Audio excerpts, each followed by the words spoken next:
Started. Could the clerk please call the roll? Vice Mayor Baxter. Commissioner Flores. Here. Mayor Marino. Here. Commissioner Powell. Here. Commissioner Sachs. Here. Commissioner Weiss. Here. Commissioner Woodward. Here. Thank you. Thank you. I've asked Commissioner Flores to lead us in the invocation and the pledge. If you could stand, please do so now.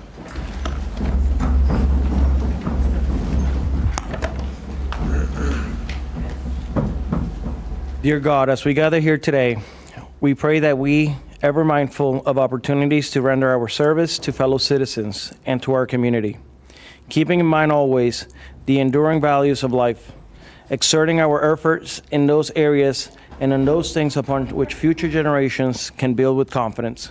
Let us continue to strive to make a better world. Amen.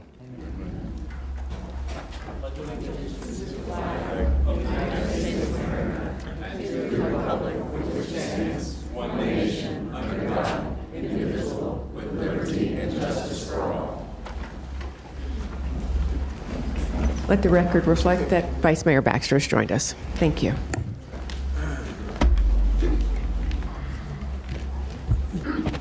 Any additions, deletions, or modifications to the agenda? Thank you, Madam Mayor. Page 2, item 3A2. It's deleted. Staff pulled and moved to the 9/9/25 meeting. Thank you, Madam Mayor. May I get a motion to adopt the agenda as amended? So moved. I have a motion from the Vice Mayor, a second from Commissioner Woodward. All in favor, all opposed? See, that motion carries 7-0. We're going to go on. I know this is a workshop for a lot of you, but we also have several regular agenda items, and we are going to go to those now. The first item, may I have a motion to receive and file item 3A1? So moved. I have a motion from the Vice Mayor, a second from Commissioner Woodward. All in favor, all opposed? See that that motion carries. May I also get a motion to receive and file item 3A2? So moved. 3A3. So moved. 3A3. I have a motion from the Vice Mayor, a second from Commissioner Woodward. All in favor, all opposed? See that that motion carries 7-0. We are now on to item 3B1, Youth Services. And I'm sure we're going to get a presentation. So who's going first? Good morning, Mayor, Vice Mayor, Administrator Abruzzo, Commissioners. Hold the microphone a little towards you. All right. Yeah. I'll kick it off and then turn it over to staff. First, to introduce everyone that is at the table. I'm Tammy Fields, Assistant County Administrator. We have Adam Davis. I'm sorry, Adam Davis, who I just wanted to say Adam West for those who remember Batman. But, Adam Davis, who is the new Assistant Director for the Youth Services Department. Elisa Kramer, Director of Youth Services. Ike Powell, Division Director for Outreach and Community Programming. Michelle Liska, who is the Division Director for Finance, Contracting, and Administrative Services, and Jessica Rosenthal from the County Attorney's Office, and I think that's everyone. We are returning with this item based on board direction. This is the recommendations for the community-based agencies, and So we have all of those recommendations. In the interim, since the last meeting when this was postponed, we have met with each of you and provided you with some of the information about the other funding sources for each of these agencies. And at this point, I will turn it over to Ms. Kramer for the presentation. Good morning. Thank you for the opportunity to present our recommendations for the fiscal year 2026 Notice of Funding Opportunity for Community-Based Agencies.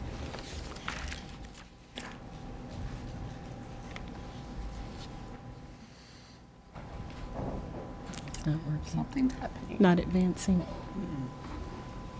There we go. Thank you. So at the July 8th BCC meeting, we were asked to provide some history on the creation of the Youth Services Department and the Community-Based Agency Program. So I wanted to just briefly spend some time on the history to be responsive to the board's request. In September 2013, following the Sandy Hook tragedy, the Palm Beach County Board of County Commissioners, the school board, the Children's Services Council, the United Way, Career Source, and other leaders convened for the Infant, Child, Youth, and Young Adult Symposium. That goal was to share information and identify actions and programs to support the healthy growth, development, and education of children and youth prenatally to young adulthood. The impetus in the wake of that tragedy was to identify ways to try to prevent such a tragedy from happening here in Palm Beach County. Are there things that we can do to build resilience, to help children address their anger, to strengthen a sense of connection and belonging to the community, to prevent cycles of violence? After that symposium, the Board of County Commissioners reviewed the organization of children and youth programs and services offered by the county and voted to do two things: enter into an agreement with the Children's Services Council of Palm Beach County, which would invest in the Head Start program that Palm Beach County had been supporting. And the second was to use the savings from moving Head Start to the Children's Services Council to create additional youth programming under the Youth Services Department. And the department formally opened 10 and a half years ago on January 5th, 2015. The board was very specific in its direction, mission, and charge for the Youth Services Department, and that is board direction that we continue to carry out. This slide comes from the October 27th, 2015 BCC Workshop, which identified a mission for the Youth Services Department and envisioned that the department would consolidate services that were occurring in various departments and be assigned some new responsibilities. Specifically, the board charged the Youth Services Department with interagency coordination, meetings with various agencies, the Children's Services Council, United Way, the courts, DJJ, the Sheriff's Office, School District, Career Source. The department also was charged with interdepartmental coordination, so libraries, the Office of Community Revitalization, parks, small business, community service, criminal justice commission, and public safety.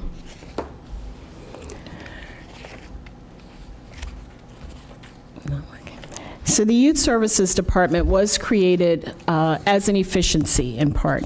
Moving that youth programming from multiple departments to one department was an effort to not operate in silos, to help families know where to turn, and to ensure coordination among the county's services for youth. I'm going to turn it over to Michelle Liska to discuss additional board direction. Good morning. On June 3rd, 2014, the board approved an interlocal agreement with the Children's Services Council beginning June 3rd, 2014 through September 30th, 2019, providing for a decrease in the payment and matching funds for the Head Start program that transferred from the county to Lutheran Services, and also providing for the expansion of county-sponsored youth and young adult programming. This agreement reduced the county's previous match of $28.4 million if it was continued at the fiscal year 2014 contribution level. The agreement also obligated the county to make annual match payments towards Head Start totaling $14.425 million over a 4-year period. In exchange for this release, the county agreed to invest in additional evidence-based promising programming and services for youth and young adults starting in fiscal year 2016 in the amount of $1 million and increasing annually to $4.1 million in fiscal year 2019. Although the contractual obligation with CSE ended, it was anticipated that the county funding and evidence-based programming would continue. The County Commission's investment enabled community-based agencies to provide the services that they were best equipped to provide without significantly growing the number of county employees. While the Youth Services Department was best positioned to provide strong contractual and performance monitoring of the CBAs.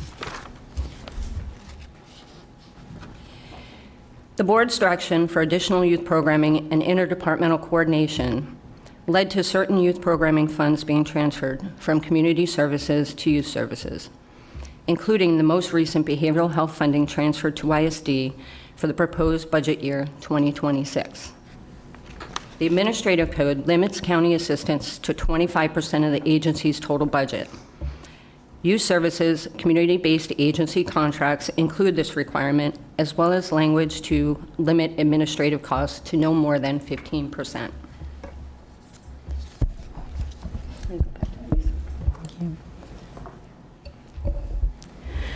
So the priority areas for youth programming were identified by the original Strengthening the Steps to Success Youth Master Plan for Palm Beach County, which was published in 2016 and adopted by the County Commission.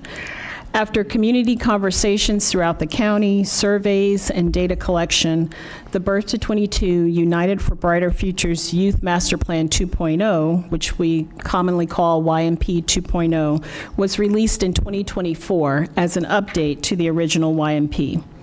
In 2024, now and then, the Palm Beach County Youth Master Plan is designed to unite the community to strengthen the key supports that children need to make steady progress toward adult success.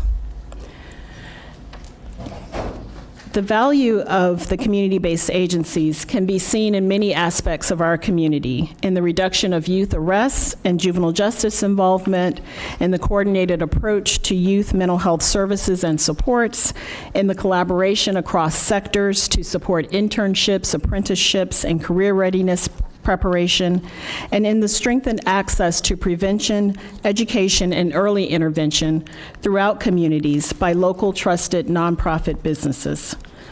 When the board considered the Youth Master Plan in January 2017, there was an emphasis on the lack of jobs, lack of services, and lack of supports for youth in Palm Beach County.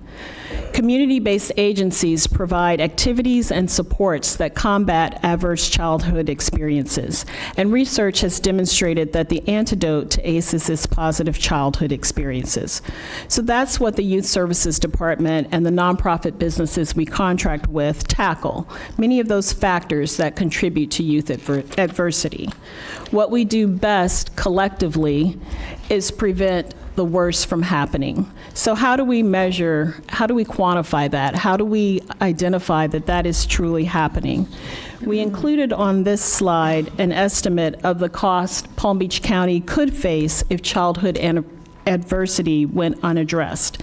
It is based on a study that was published in the Journal of American Medical Association, and it identified that adults with unaddressed ACEs carry a price tag of $88,000 per year associated with every affected adult.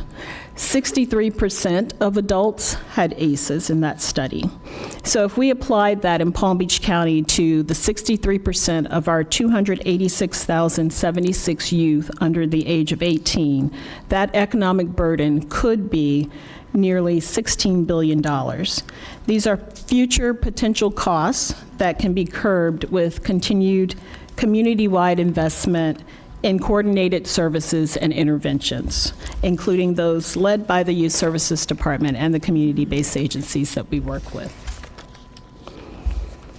The countywide impact of the Youth Services Department and the community-based agencies that provide needed services is reflected in part in the community-based agency's annual report, which was provided to each of our commissioners and is available on the Youth Services Department website.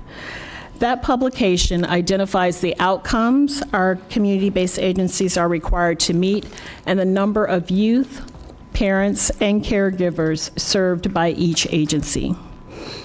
In the pictures of youth engaged in various activities and skill-building activities, I'm sorry, our slides aren't advancing. Okay, there we go. In the pictures of youth engaged in various activities and skill-building exercises, this annual report is a clear celebration of the achievements of the community-based agencies, which often exceed the projected number of youth to serve that are in their contract. The CBA annual report also highlights the data, the specific outcomes required for funding, the specific performance measures monitored monthly, quarterly, and annually by youth services staff. That data tells us that the supports and services by the community-based agencies are working, that they are effective, and they are positively impacting our community. What our annual reports cannot fully capture is the correlated impact that our contracted community-based agencies have on our community's well-being, such as youth resilience and development of critical thinking and problem-solving skills, enhancement of coping strategies, and a sense of civic belonging that has helped our youth suicide rates not climb, for example. Some of our CBAs are focused on helping youth achieve a high school diploma, obtain an internship, or enroll in post-secondary education. Some are focused on maintaining good health, which we know provides a foundation for having healthy habits throughout your life, which can then decrease the costs of health care through adulthood. The Youth Master Plan 2.0 includes the steps to success identified in the original Youth Master Plan.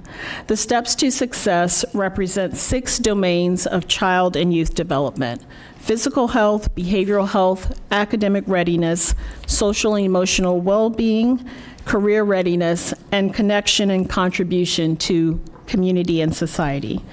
These steps represent key markers of success that allow us to access developmental outcomes. And the indicators or measures on this slide are for the different areas that show the stair steps. So in green text, those are things that we are trying to promote and that our community-based agencies assist with. And the red text are the things that we are trying to prevent. In addition to the data, which is tracked agency by agency through on-site monitoring visits, through qualitative and quantitative metrics evaluated monthly, quarterly, and annually, Palm Beach County's Youth Services Department has earned national awards and recognition for the way the county has invested in its youth. With a unified mission of seeing success for young people, the Palm Beach County Youth Services Department, in partnership with the United Way of Palm Beach County's Mentor Center and the Children's Services Council of Palm Beach County, launched the Level Up Enhanced Mentoring Program in 2021 that offers mentoring opportunities for youth ages 11 to 19 who are involved with or at risk of entering the juvenile justice or dependency systems. The goal is to match the youth with a long-term positive role model, to make referrals to community-based services, and provide opportunities to continue education or career exploration. We know that when a young person has a consistent, supportive adult in their life, they can overcome adversity and they can build resilience. This program has won a Best in Category for Children and Youth Achievement Award from the National Association of Counties. The Youth Services Department also has earned 14 NACO awards, including 4 this year, 3 for direct services by our Residential Treatment and Family Counseling Division, and 1 for an innovative collaboration between outreach and community programming and our information systems partners for an interactive map of the more than 90 summer camp scholarship provider sites. Also noted on that slide is the Robert Wood Johnson Foundation Culture of Health Prize, which was a significant achievement recognizing the collaboration among multiple sectors. So we have celebrated 10 years of progress as a department, and we have performance data that shows effective, impactful programs by nonprofit businesses under contract with the county. But we want to do more to make sure youth and families are connected to available programs. We are working to make sure that we are doing more outreach for families, that we are looking at the data long-term, that we are making sure our impact for our very short-term intervention has a long-term impact. I'm going to turn it over to my colleague, Mr. Ike Powell, to walk through this NOFO process. Good morning, and thank you, Elisa. The purpose of this notice of funding opportunity was for the Youth Services Department to solicit proposals from qualifying nonprofit agencies and public entities serving youth in Palm Beach County to provide services related to certain action areas identified in the Youth Master Plan. The NOFO was advertised and made available to the public in February. Applicants were required to attend mandatory pre-proposal conference either via Zoom, live, or by watching the recording afterward to learn about the NOFO requirements and use of the electronic portal for submission of the application and supporting documentation. Applications were due on March 24th. Then in April, over a span of a week, 3 separate review panels of subject matter experts met to discuss the review of the applications and to score the applications by category.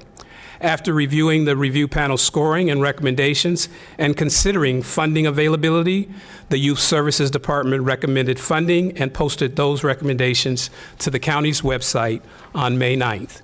The recommendations were based on multiple factors, including the review panel scoring and ranking of critical of need. The recommendations also considered an organization's past performance from monitoring reports, including corrective actions, the number served, and the geographic location of the service.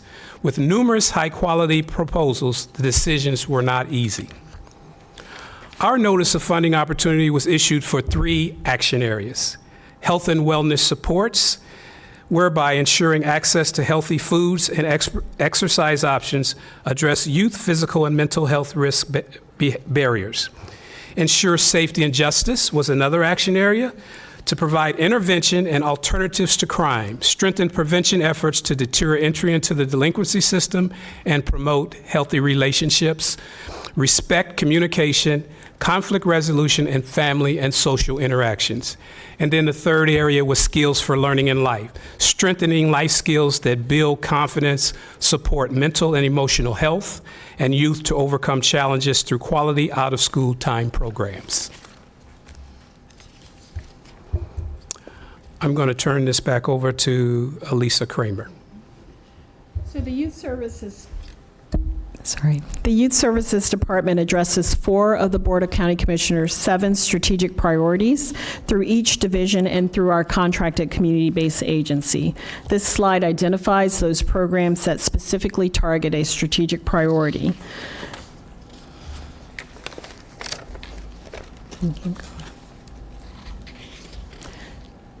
So this slide talks about our NOFO that we are recommending funding for beginning October 1st.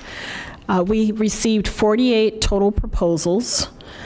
4 of them were deemed ineligible, which left 44 to be scored by our subject matter experts. We are recommending 33 programs for funding. Of the $10.8 million that was requested, we have recommended allocation of $3.1 million, which would serve about 4,000 youth, parents, and caregivers.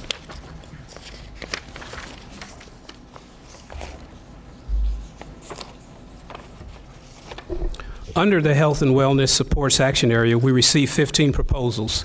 Based on our review panel results and funding availability, we recommend the 12 agencies listed on the next slide be funded. Of these 12 agencies, we are recommending under the Health and Wellness Supports Action Area, the Children's Services Council Board voted on July 15th to collaborate with the county to assist in funding the top-ranked proposal in this category. Under the Ensure Safety and Justice Action Area, we received 12 proposals, including 2 deemed non-responsive. Based on our review panel results and funding availability, we recommend the 8 agencies listed on the next slide to be funded. Of the 8 agencies under Ensure Safety and Justice, we are recommending for funding. The Children's Services Council voted to collaborate in funding the top 2 ranked proposals. And then under Skills for Learning and Life, Action Area, we received 21 proposals, including 2 deemed non-responsive. Based on our review panel results and funding availability, we recommend the 13 agencies listed herein be funded. And you'll see those shown on this slide here. Of the 13 agencies recommended for funding under Skills for Learning and Life, the Children's Services Council voted to collaborate in funding the top 3 ranked proposals in this category. So the agencies did not get the full $10.8 million that their programs cost. However, all of these programs offering education and prevention and early intervention are a part of an important support system for youth. No agency is recommended to receive more than 25% of its agency budget, and no more than 15% of their budget can be spent on administrative costs. The agencies that we are recommending for funding have a current combined total budget of more than $165 million. Palm Beach County's funds $7.4 million toward these agencies, which is about 4% of those agencies' budgets. At the July meeting, we were asked to provide information on other funding provided by other government sources. That information was provided to you on August 1st, and additional details were shared on August 13th. That Excel spreadsheet that we shared reflects funding from the county, the Children's Services Council, the Healthcare District, Southeast Florida Behavioral Health Network, as well as any state or federal funding that the agency was able to identify at the time of the request. The information demonstrated that in most instances, funding recommended by Youth Services is for different programs than the other funding sources.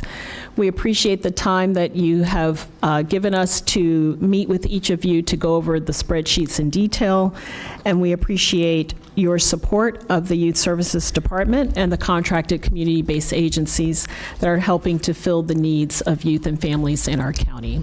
And we're available for any questions or comments.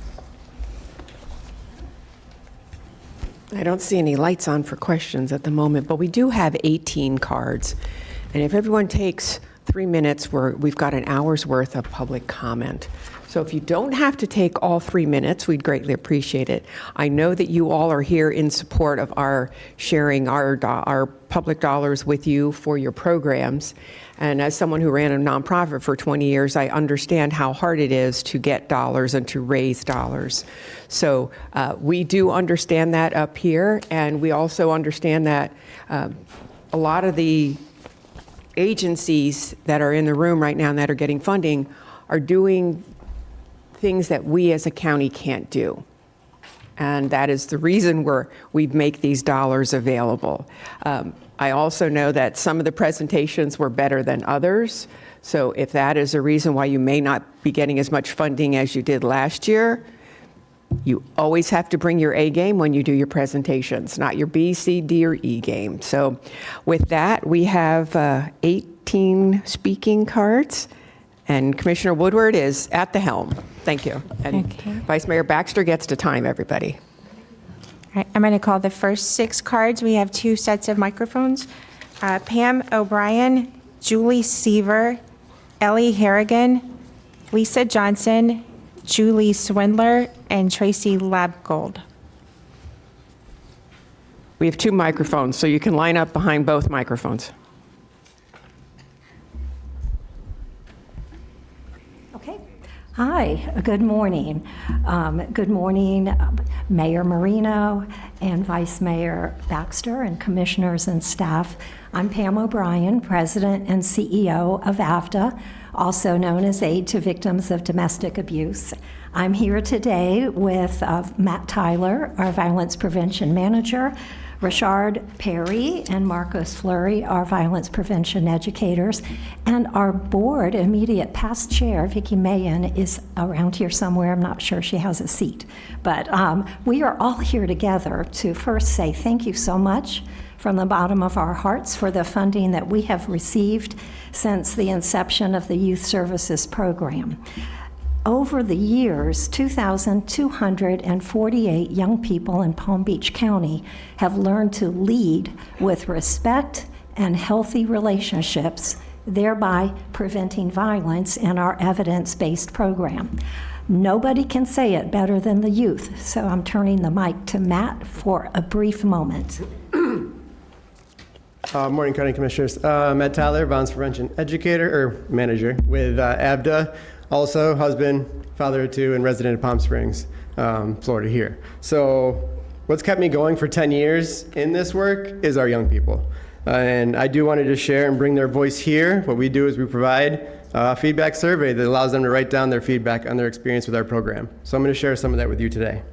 When asked, what skills have you applied to your own relationships as a result of AVDA's participation?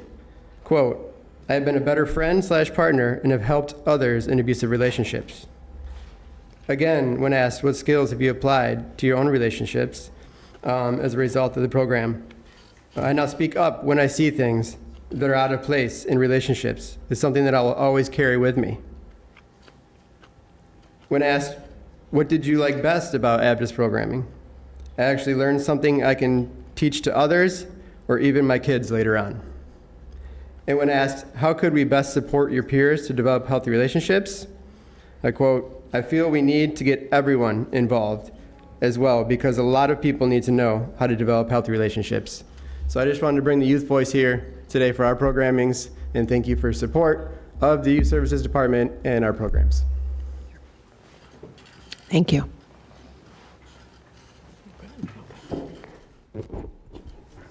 Good morning. My name is Julie Swindler. I'm the CEO of Families First of Palm Beach County, and I've been the CEO for 35 years now. I want to thank Mayor Maria Marino and Vice Mayor Sarah Baxter and all the Board of County Commissioners for allowing me to speak on behalf of Families First and the funding we receive from the FAA and Youth Services programs.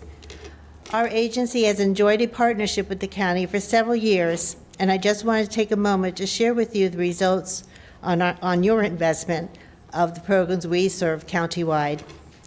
2 of our programs are being transitioned from FAA to the Youth Services next fiscal year. Mindful Minds, formerly PARID, is under the action area of health and wellness. This program has a strong collaboration with the Edna Runner Tutorial Center in Jupiter, as well as other community partners throughout the county. We serve 85 families per year with over 90% success rate of improvement in social emotional functioning and reduction in mental health symptoms. Kin Support Project is under the action area of Skills for Learning in Life. This relative caregiver program is the only one in Palm Beach County that has a comprehensive program for relative caregivers. And the children in their care provide legal services, support groups, case management, and we just added therapeutic services to this component. Our primary collaboration is with the Legal Aid Society of Palm Beach County, but also work with numerous partners in the community. We have achieved since 1999 between 92% to 100% of children remaining with relative caregivers and out of the child welfare system.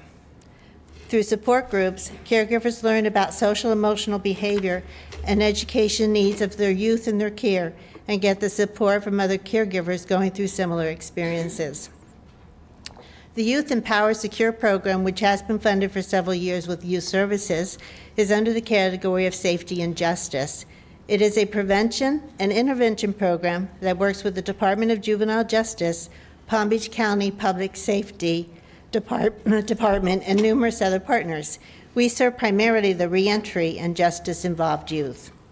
Families First is the only agency that works with the Public Safety Department. Randy Taylor mentioned as an important partner in the reentry work at the presentation to the County Commission on July 22nd on a 2-year update on the Youth Reentry Program. We are the agency receiving referrals for mental health treatment and follow-up. Year to date, 36 youth and 27 parents are presently being seen.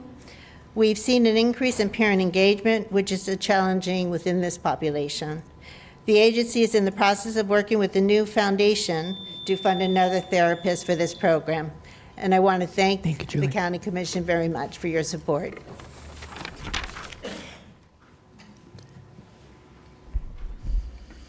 Good morning, afternoon, commissioners. My name is Julie Seaver, and I'm the executive director of Compass Community Center in Lake Worth Beach. Compass has been funded previously from Children's Services Council from 1992 for over 25 years, and by Youth Services Department for youth mental health and social support services since its inception. And after that presentation, we're proudly funded by Youth Services Department. I'm here today not only on behalf of Compass, but in solidarity with every single agency that was up on that screen, because Compass collaborates with all of the nonprofit youth-serving organizations. Together, we serve thousands of Palm Beach County residents every year, people who rely on us for mental health care, youth suicide prevention, housing support, domestic violence resources, and education, economic stability, and building life skills. And so when you do fund these local community-based agencies, you're not just investing in programs, you're investing in prevention, resilience, and healthier families for all of Palm Beach County. Every dollar that you invest in this work saves our county far more in crisis response, emergency care, and public wellness down the road. All of our services are lifelines, and without them, many of our neighbors would have nowhere else to turn. So on behalf of the people that we all serve in this room, I urge you to trust the expertise of the community services and youth services staff, the Children's Services Council, the independent auditors, accreditation specialists, grant reviewers, contract managers, financial analysts, and all of our contract managers who have carefully and exhaustively vetted these nonprofits to deliver life-saving services that our children, families, and neighbors depend on every single day.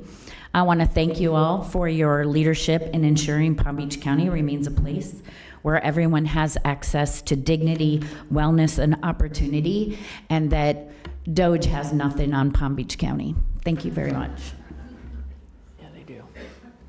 Good morning, Mayor Marino, Vice Mayor Baxter, esteemed commissioners. Thank you for allowing us to be here today. My name is Lisa Johnson. I have proudly served as a professional Girl Scout right here in Palm Beach County for 29 years, the last 9 as the CEO for Girl Scouts of Southeast Florida. I'm here today because more than half of the high school girls in Florida meet a clinical definition of depression, feeling sad or hopeless for 2 weeks or more in a row.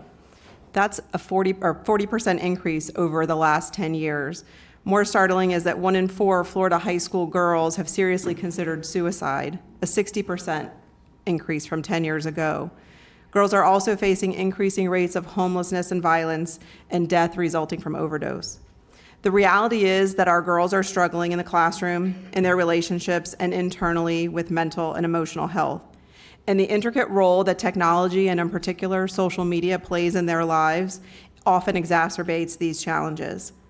But when our children develop the ability to identify, express, and manage their feelings, they build a foundation for emotional resiliency. Nurturing these capabilities requires safe environments with caring adults and supportive peer networks. Our partnership with the Palm Beach County Youth Services has allowed Girl Scouts to expand our reach over the last 4 years, reaching girls in communities who might not otherwise have access due to a lack of volunteers or financial limitation. Your investment in our children will reap returns for generations to come. Just as our Girl Scout alumni are shattering glass ceilings, setting records, and forging new and amazing paths, the girls we are serving today are equally intent on making their mark in the world. The Girl Scouts are here to help them, and we hope that we'll be able to count on your continued support. Thank you. Thanks, Lisa. Thank you, Mayor Marino and Vice Mayor Baxter and all of the county commissioners. I am not here on behalf of a nonprofit organization. I am here as a resident of Boca Raton to tell you that, as you all know, Palm Beach County is... Please tell us your name. Oh, sorry, Tracy Labgold. My name is Tracy Labgold. Palm Beach County is a spectacular place to live. We have seen the increase in people moving here in the last few years because they have realized how special we are. One of the reasons that Palm Beach County is as special as it is because of the incredible nonprofit organizations that provide youth and family support services, mental health care, social and emotional learning, and so much more to our community members. Each of you serves this county and is responsible for ensuring that it continues to thrive. I implore you to vote to approve funding for local community-based agencies to keep our community as special as it is. Thank you. Good morning, everyone. Elle Harrigan, Girl Scout Southeast Florida. The first time that I was in this room was 10 years ago, whenever the funding was first here, and I was just as nervous as I am today. But I will tell you that the presentation was wonderful. It really does speak to the work that's being done. I would say that the one thing that wasn't showcased was the amount of work that you've done for youth development professionals in this field. So thank you, Ike. Thank you, Lisa. Thank you, Tammy. They have given, they slowly and lightly said how much they have done on a national level to talk about the work that they've done, but really the expertise that they have shown has been tremendous to so many kids in this area.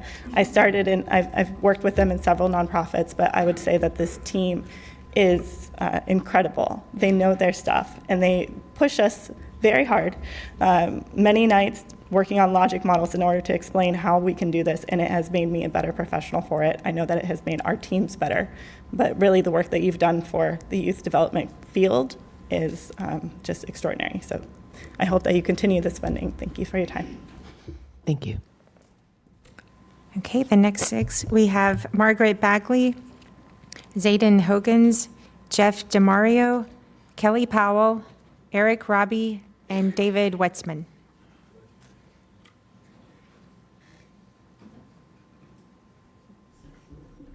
Good morning, everyone. My name is Margaret Bagley, and I am the CEO of Communities in Schools of Palm Beach County. And I've been in that position for the past 22 years. I've seen how our students respond to our Charting for Success program, which you fund in the Pahokee High School area. Behind me, I have my board members, our board chair, Meyer Haberman, and our vice chair, Marcy Gorman, that are here today to support the work that we do as well. Our program began in 1984 and for 41 years has surrounded students in Palm Beach County with a community of support, empowering students to stay in school. We do that by placing a graduation coach in a number of schools in Palm Beach County. The school, as I said, that you particularly fund is at Pahokee High School, where it is definitely needed. We do support all of the other nonprofits that are here as well. We stand united in needing and appreciating all of you and the funding that we receive. Thank you, Tammy, Ike, Lisa, and congratulations, Adam. I look forward to the monitoring, the monthly reports, the quarterly reports, the annual reports, when I have to dig through our data and understand how much we are affecting the students in Palm Beach County. So thank you all very much. Good morning. The year was 1986. Jeff, let us know your name. My name is Jeff DeMario, and I'm the Chief Executive Officer for Vita Nova. And good morning, Board of County Commissioners, our partners at Youth Services, and friends and partners in the audience. Good morning. The year was 1986, and it was the year that I was prepared to get my first job. It was a year where dinner table discussion sounded like interview mock questions from my dad. What's the biggest challenge you face? What is your greatest strength? My mom picked out 3 outfits that night so I could go interview. And in that year, I was the newest sales associate at Kmart, proudly moving the blue light for 2 years, almost. This is my 20th year at Vita Nova, and it's been a mission that I absolutely love and feel called to. We receive funding from Youth Services Department in the areas of economic access that's helping youth get to work. And I often wonder who prepares an older foster youth or homeless youth for interviews and jobs and all that stuff. How do they get here? And I'll tell you that if it's not for this funding, we wouldn't be able to do this preparation. Vita Nova has been part of, in partnership with Youth Services Department since its inception. We currently serve over 280 youth a year with employment and supportive services, with an 80% success rate for youth getting jobs and staying in those jobs. And I was preparing for today, and I was looking at the last Board of County Commissioners meeting, and I couldn't help but to notice a couple things that were just kind of staring me in the face, so I just thought I'd show them to everybody. And Commissioner Flores, we saw that in August, you and Sheriff Bradshaw were talking about a 17% reduction in crime. And I couldn't help but to think how helping homeless youth find work helps to contribute to that 17%. Madam Mayor Marino, we saw a new proclamation for National Hunger Action Month. And I couldn't help but to think that when we help a youth earn a paycheck, it contributes to the 15% reduction in starvation, especially for homeless youth in Palm Beach County. Plus, when a youth enters a career, they end public assistance like SNAP benefits. And Commissioner Woodward, I couldn't help but to think about your proclamation for Overdose Awareness Day and how overdose is the #1 leading cause of death for 18+ youth. And our work here in Vita Nova helps to reduce those numbers when we give a youth a job, help a youth find a job, and live in their purpose. I can't believe I'm out of time. Thanks, Jeff. I'll be back on C1. Thank you for your support. Good morning, Commissioners. I'm Eric Roby. I'm the CEO of the Fuller Center.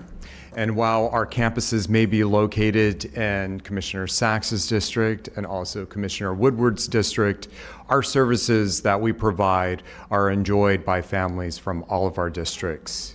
And that is because the Fuller Center, we focus on children from 6 weeks old to 22 years old with wraparound services for our families, because we believe if we can build stronger families, we can ensure our mission, which is to ensure that all of our children have the ability to reach their full potential.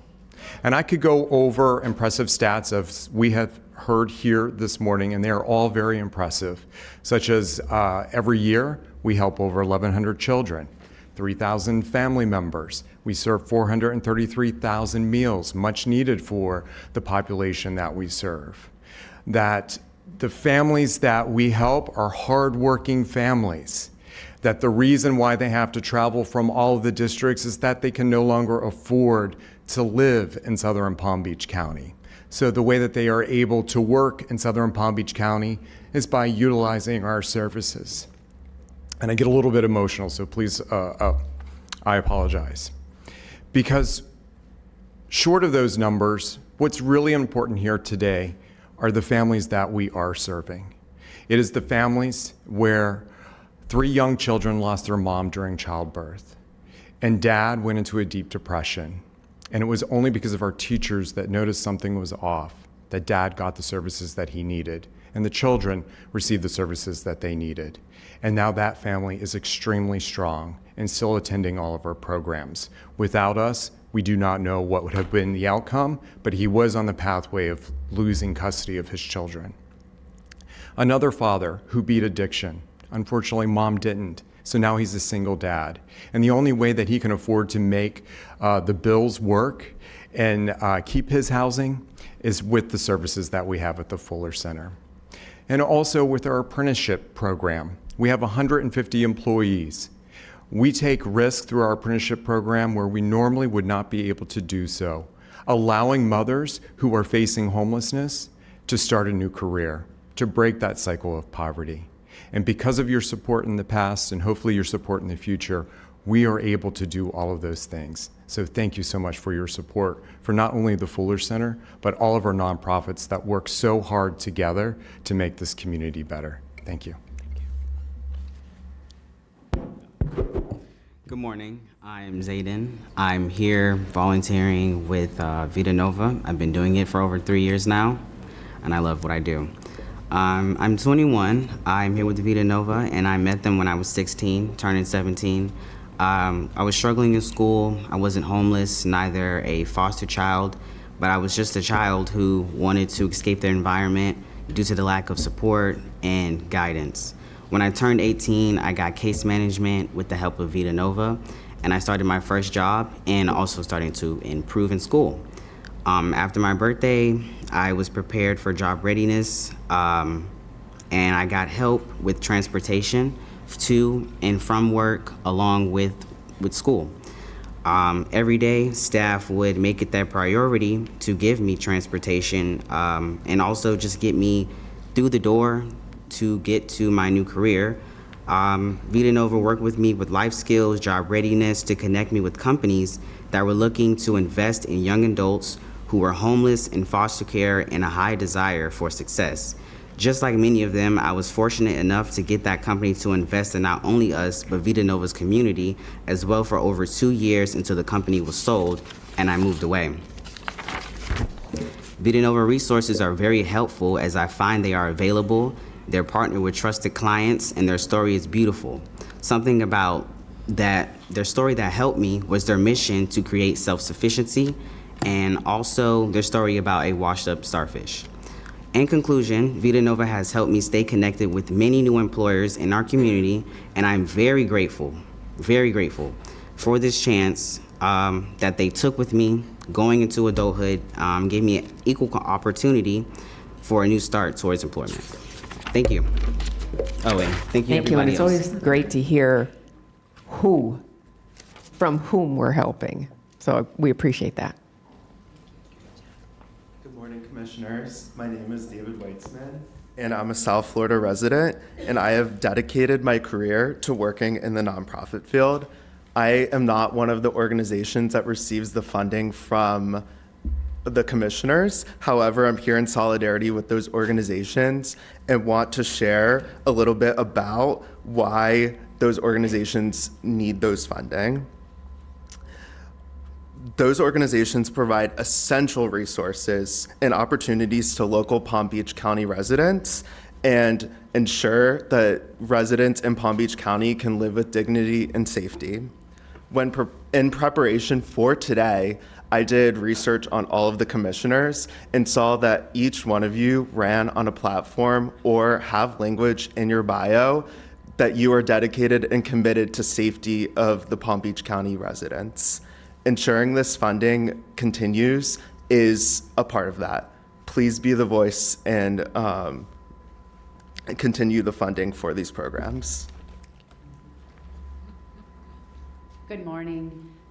Good morning, Mayor Marino, Vice Mayor Baxter, and all the commissioners. My name is Kelly Powell, and I'm the CEO at Community Partners of South Florida. I want to thank you for an opportunity to allow us to share about the work we are doing that impacts our community. Community Partners of South Florida has been providing mentoring programs for over 20 years, and the funding from Youth Services supports some of our most vulnerable communities, Pahokee and Lake Worth. In the last 20 years, we've been able to serve a little over 150 youth and families each year, and that's really important for us. We're proud to share that we have about a 95% retention rate and 98% of grade promotion each year. The return on investment from this support includes a reduction in justice system involvement, our crime is reduced, absenteeism is dropped, and also reduction in youth depression and isolation. When youth have mentors in their lives, we see an increase in their connectedness to the community. With consistent support, We also see an increase in trust in our youth, increased academic outcomes, and also positive emotional, social confidence, which we all know is what makes our youth stronger every day. In addition to our request for our mentoring programs, I would also ask for support and consideration for our child and family mental health group therapy. We serve over 3,000 youth and families every year in mental health. And we know that research is showing our youth need different ways to connect. And through mentoring and group therapy, we know this is an opportunity to connect with kids to create better social engagement and opportunities for better outcomes. So I would like to appreciate you all for the consideration, and I also would like to turn it over to Tina McNutt, who is our Director of Youth Services, real quickly to say a few words. So thank you so much for doing mentoring almost 20 years. I also want you to consider that this funding not only connects our youth to our volunteer mentors, but you're building a better community because you are supporting the youth, you're supporting your community residents, and you're weaving this web that is all about connectedness and our youth feeling safe. We need your support. We thank you for your efforts and your time and your money. So thank you so much. Thank you. Thank you. Okay, the last 6 names will be Lynn Trimble, Amelia Paredes, Julia Burns, Pam Calhoun, Adrian Percival, and Pamela Payne.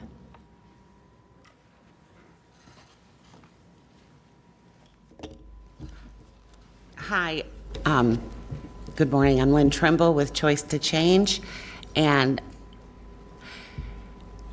we're a very small nonprofit agency, but we do big things. We started a program called Believe and Achieve, which the county first funded 3 years ago with the first grant cycle. And with the wisdom and knowledge of public safety, with Youth Services Department, this Believe and Achieve program has just grown to be so amazing. The wisdom and guidance, support, everything about it. But what it is, it's a victim restitution sponsorship program. All of our individuals that we work with, our young adults, are individuals in our court system. And we have a community coach that partners up, and we work with other nonprofit agencies with community service, with Choice to Change sponsoring them. Last year, we sponsored over $14,000 in victim restitution with our young adults in our court system. I wouldn't be able to do it without the funding that we get from Youth Services Department and some of our other collaborative partners that support this program. I do have a young man with me that is in our program, if he would be able to just speak for a second. As long as you state your name. Hi, I'm Darvin Lucas. I'm with Choice to Change. This program really helped me open my eyes a little bit to see the real world, and it helped me conquer so many things in life already because I done been through so much. It helped me with my hours. It's supposed to be strict, everything, but they make it a way where kids, young men like me, can have the mobility to actually enjoy their time and enjoy their freedom and help you get through life. And probation, restitution, they didn't cover my restitution, and I'm grateful for them. They didn't help me get a job and looking for a job for a long time right now. And I'm just grateful I have Lynn in my corner, because without Lynn in my corner, I would not be here right now. So I just want to thank her for that, and help me in school too. School supplies, she do support me with school supplies, and I really am appreciative to have her in my corner. So. Thank you. And we appreciate your consideration for funding again for our services. Thank you.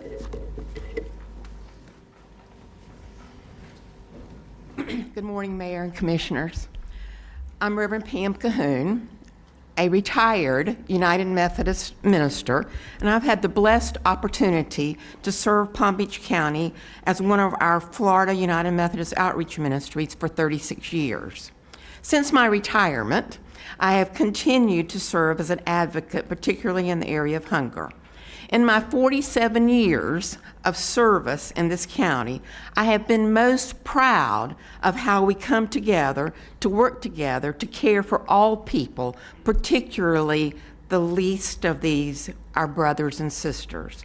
This county has a heart, and it takes all of us.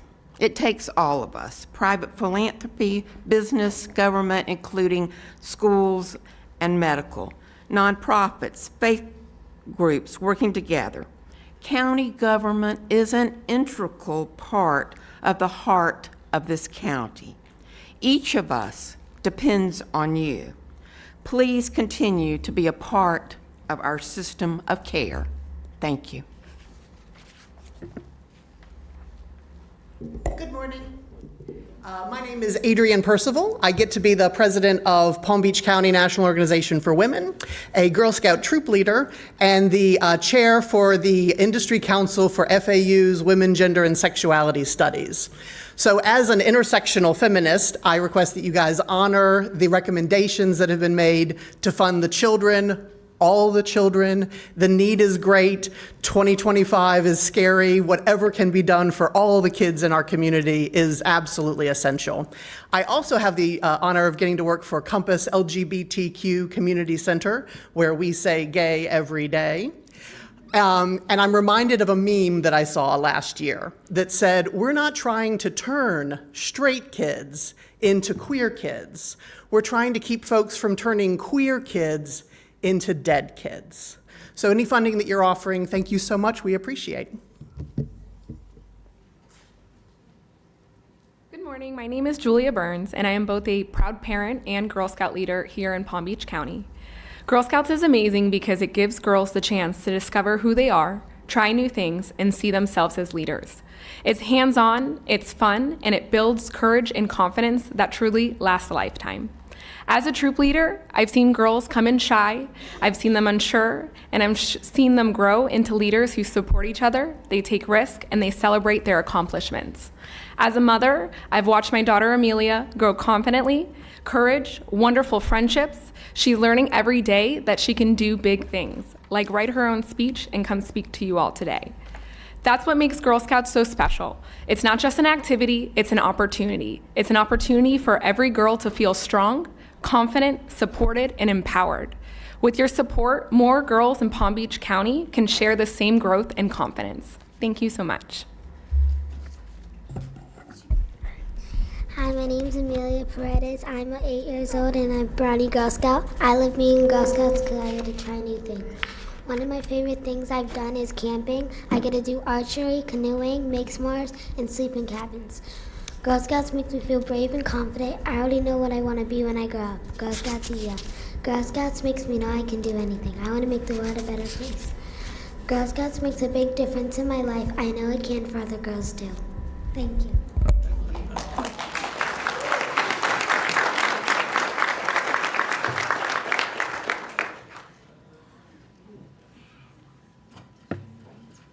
Sorry.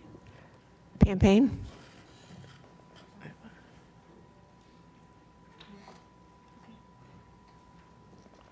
Pam's with ARC.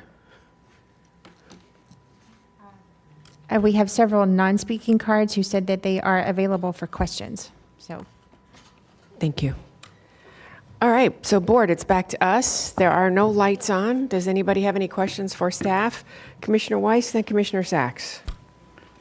Thank you. Thank you, Mayor. Thank you very much for your presentation this morning and explaining the work of youth services, your history, and support of the youth here in Palm Beach County. To the folks that came out here today, to those that actually provide the services, I want you to know that I think you all do God's work. What you do is not a job, it's a calling, and I certainly understand that. You know, we talk about investment in our community, investment in our children, and so I did a little math, and it turns out that the investment that is being requested of us is about 4 cents per week per person here in Palm Beach County to have this level of service. It's an investment in resiliency in our youth. And quite frankly, if we don't do it, who will? Unfortunately, we have to rely on ourselves. We've learned that lesson. And I think it was the wisdom of the previous boards who saw the need and put this in place. And I think they were beyond smart. And this isn't about numbers and statistics, because we talk about that. And you all know that that's sort of my place where I want to go. This is about human beings. This is about our community. It's about keeping us safe, and it's ensuring that we have the programs and services to ensure that our kids are going to be able to lead productive lives, contributing to our community.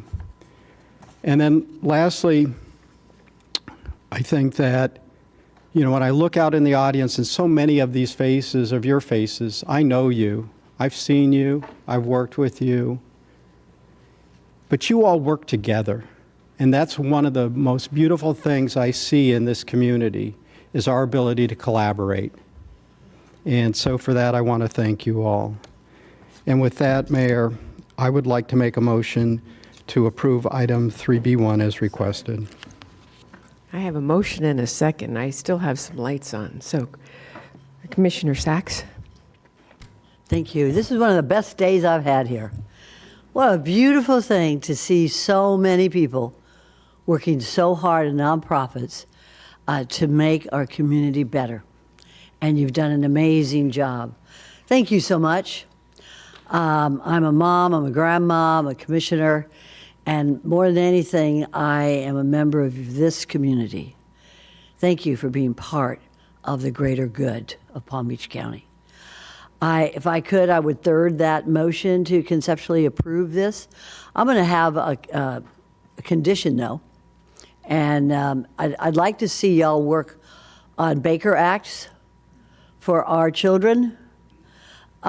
We had an emergency meeting here with hospitals, but it's still undone. And every day that goes by, there's a child or children who are in need of Baker Act proceedings, which we do not have in Palm Beach County. So please, will you, after contract negotiations are completed, our staff is going to come back to us with the final reports. And if we could, please include what you have done, because you've done so much more. You can do this for Baker Act. Second condition, really a commitment, a challenge to y'all. We have hundreds of school children sleeping in cars, at grandma's house, at mommy's boyfriend's house. We can't have this continue. Will you work on that with us? Will you? Because until we have our school children, I have a number, but I can't even believe it's that high, so I'm not going to name it. But after contract negotiations are completed with your groups, our staff will come back and let us know what we can do to take care of those school children. I'm talking about school kids, just to find them homes where they can sleep in their own bed every night. So thank you, Madam Mayor, and I look forward to that commitment coming back. I'd also like to do a shout out to Michelle Gonzalez. I don't know if she's here today, but she's the Chief Executive Officer of the Nonprofit Chamber of Commerce. And she's a tough advocate, which we need. We need tough people here. It's a tough job y'all do. And so I look forward to having you put that commitment together when I see you again after contract negotiations. Thank you, Madam Mayor. Thank you. Commissioner Woodward. Thank you, Mayor. And thank you for everyone who came to speak today. Not that I'm going to disagree with my colleagues, but there's a couple of points I would like to make. I've had a number of meetings with my own staff and with several nonprofits. And there's a couple concerns that I have. And I listened carefully with the comments today because I was curious how this was going to go, on how much we're talking about the actual individuals that you all serve versus the program versus the partnerships that all exist.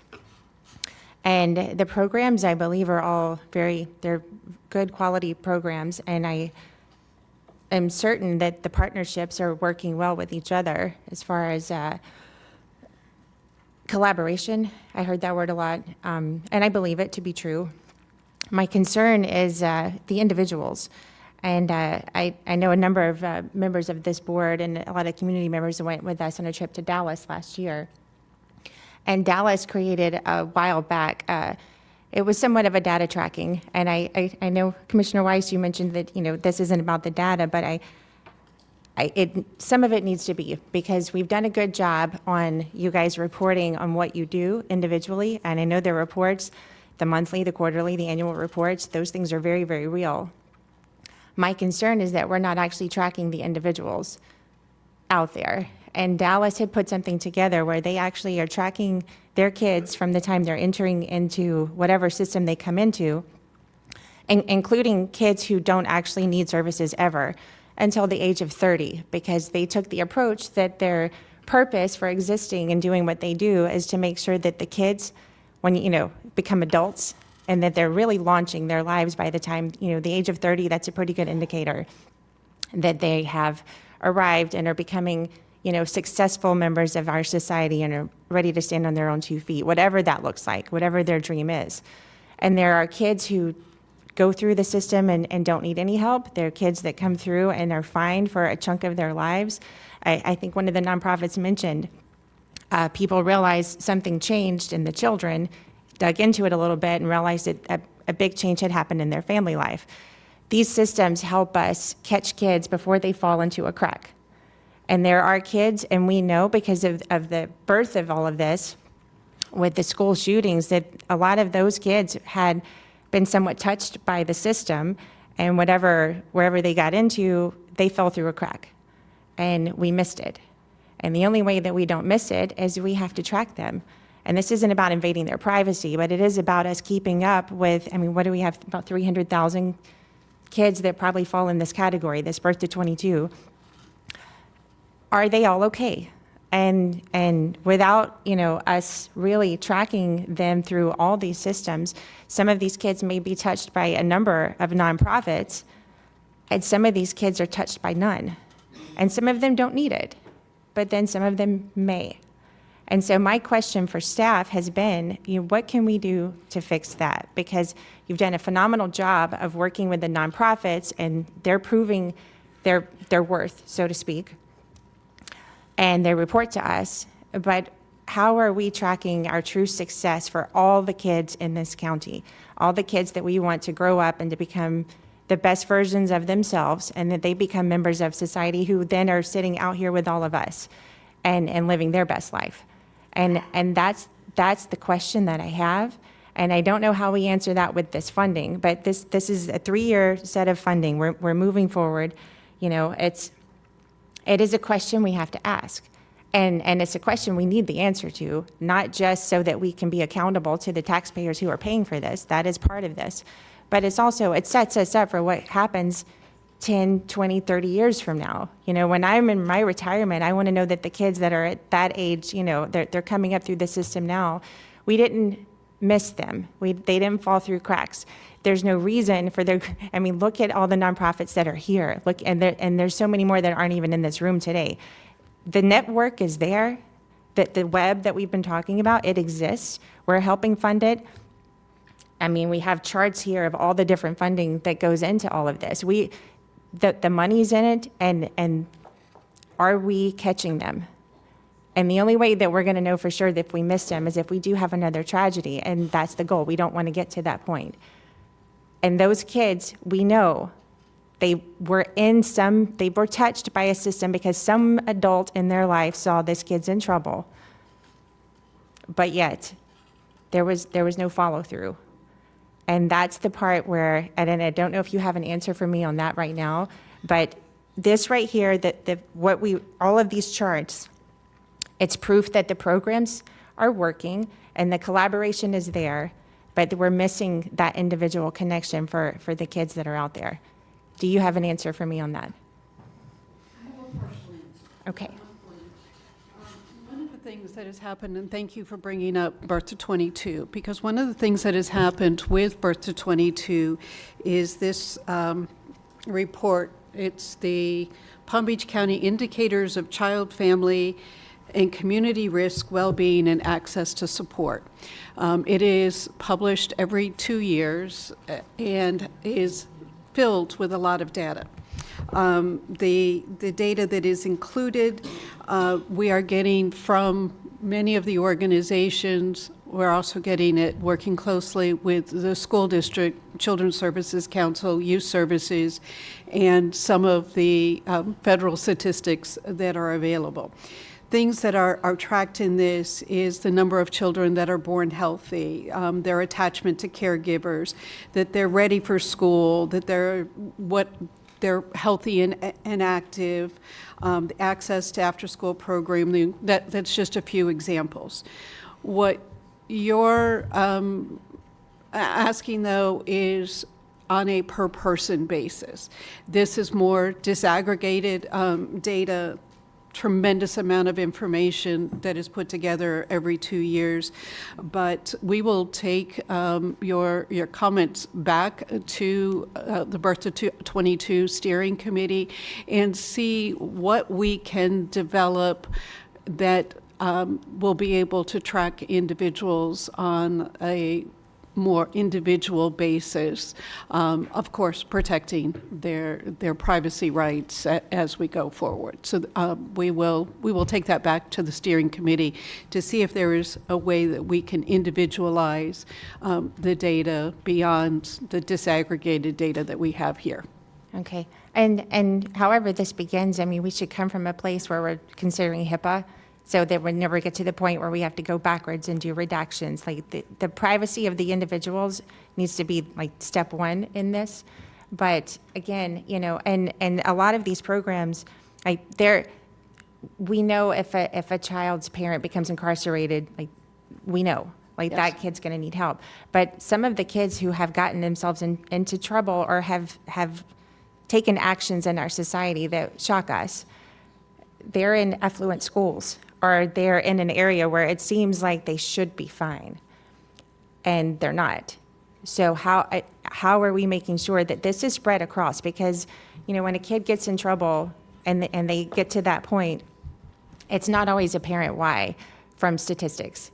The only way we know that for sure is if we're actually looking at each individual kid and they're into this. And it's a big ask, I know it is, and anytime we tackle something like this, but this is, just one agenda item. I think this agenda, what are we talking, $12 million? And this is every year, and that's just our part of it. There's multiple partners who are funding this. There's state and federal money that goes into this. So the taxpayers have agreed, they voted for Children's Services Council for this to be created. But if we're not checking every child, no matter if they're in the wealthiest of areas or in the poorest, the kid's going to get in trouble. Those things are what we have to look for. And I will say that the school district has made tremendous gains, even in the last 10 years, in their mental health and behavioral health screenings and making sure that there is a behavioral health specialist in every single school to be able to identify those things. But we will work with them and the Children's Services Council on a more individual tracking system. Thank you. And I'm going to actually have your question answered on a limited basis. But Renee, I hope I'm not embarrassing you, but can you come up, please? Renee Lehman is with the Center for Child Counseling, and I've known and supported this center for, I can't tell you how many years. A long time. Can you please tell us what you do for tracking? Yes, so this, I've been a mental health provider in Palm Beach County for almost 30 years now, and a big part of my career, it's exactly what you're talking about, flying blind with the services that we provide, and being able to look at those long-term outcomes and the impact of ACEs, and not only the short-term, like, okay, we provide individual therapy and we know that they may be doing well 6 months, a year later. What about 10 years in the future, 20 and 30 years? So in 2019, we began the process of building out a data dashboard to measure our public health framework of prevention, early intervention, and treatment. I can share for you today that we now have over 13,000 children in our data dashboard that we are tracking, from centralized intake screening, not only for ACEs and mental health concerns and family stressors, but also for those positive childhood experiences using the building framework that HOPE from Tufts Medical, Healthy Outcomes from Positive Experiences. So we are tracking them because with our integrated model where we're within childcare centers, schools, pediatric offices, we don't want to duplicate any service that we're providing, and we can see what other services are being provided and assess the needs and provide that warm handoff to supports often to many of the nonprofits that are here within the community. So we're really building that out. We have been doing showcases of that, and we would invite you to be a part of that. We're very proud of it. We have not seen anything like this anyplace else in the nation. A few of you, like Commissioner Baxter, has been able to see it, but we would love to share it. And anytime we have a meeting with a funder, we're talking about API, and that's allowing computers to talk to each other, because at any point, our staff are in about 3 data systems. But we insist in using our data system because we don't know, right? We want to be able to see the big picture, and so having that API would be very helpful because then we can push and pull data as needed. So I think that's the bigger conversation that needs to happen, because right now what we're doing is we're downloading all of the data and then putting it into our system, or doing sometimes 3 times data entry. And we want our staff to be able to focus on the direct services and not just doing the direct, doing the data entry. So I could talk a lot about it and what we've done, and it's been, sometimes tears, a lot of pain over the last 3 years. Since 2019. Oh my goodness. But thank you, Maria. Any questions about it? Or Actually, Commissioner Woodward does have some questions. Yeah, actually, I did. And thank you for the work that you've done. I would like to see it. And I guess my question was going to be, and the rest of the board would need to weigh in on this, but I'm curious, in all of this, whose role should that be? I mean, are we, the county, suited to help with this process? I mean, we're right now, we're a funder. We do provide services. We have someone who's doing some of this tracking. 13,000, that's an amazing number. However, there's hundreds of thousands of, I know. We've had county level discussions, and I know I was a part of a discussion in 2019 where I shared what we would be doing. And it was like, no, don't worry about it. We're doing that. And nothing has been done. And we like to act on things. My mantra is action is the antidote to anxiety. So we tend to move fast and get things done. When we see so many kids that are suicidal, and this is to prevent, you talked about the Baker Acts, that public health approach of the prevention, early intervention is to prevent those Baker Acts, right? That's starting early, being able to track the data, the family stressors, looking at the big picture and collaborating with all of our partners and doing that. It does have to be a bigger conversation that includes everybody and all of our funders, and how do we invest in systems that talk to each other and we can share the data. Right? So it's a big stress on us. We are lucky to have a private donor who's invested a lot of money in this. He has made it possible for us, but there's no county funding or any entity right now that's funding this for us. It's all of a private business and a donor investment. Okay. I would like to have further discussion with you, and I think it's something that we'll need to, in a future meeting, have this. Thank you. Yes. Thank you. And Administrator Abruzzo, your light is on. Okay. Who has questions for Renee? Greg, you do, right? I'm just going to say, Renee, that thank you for the work that you do and all the research that you all are doing as well. But I was going to say, I mean, in just listening what you're talking about and your needs, I mean, there are universities around here that are very good in dealing with technology, and what you're talking about is very solvable. People should not be entering data more than once, or they shouldn't even be doing that, quite frankly.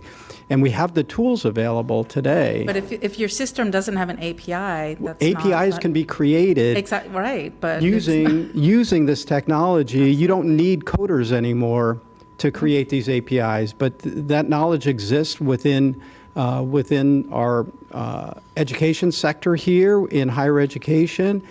It should be a relatively easy reach to get some.